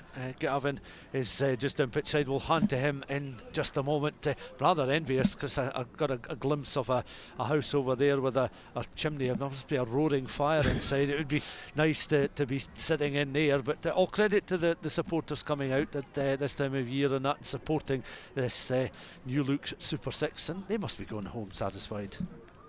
Yeah, they will. It's a really good event, hasn't it? Put on. They'll be disappointed. The home supporters obviously will be disappointed, but we've got an opportunity now to hear from Bull coach Murchie. He'll be frustrated with one or two things. Be interested to see what he has to say. Here he is with Gavin. Pete, tough result to take today. What do you think the difference between the two sides was? Yeah, look, I thought Heriot's were good value for the win. We didn't really ever get going, to be quite honest. We had a lot of defending to do in the first half, but we went in only 2 points down, which was, I think, pretty good for us considering we hadn't had the ball. But we just poor set piece, struggled, kept on giving them field position, and that was pretty much the tale of the game. Look, we didn't really fire a shot. I felt we were passive defensively, and then attacking wise we never really got going, so all around a pretty disappointing performance. So looking ahead to next week, you got Burmuir at home. What's the message to the players now, and how do you bounce back from this one? I just need a reaction. We're at home again, so these types of results, the only way to fix it is by working hard at training. So we have to just sort out the issues that were evident today, and we have to move forward. It's week 1, so it's not panic stations yet, but that we have to be a lot better than that. Perfect. Thanks for talking to us. Cheers.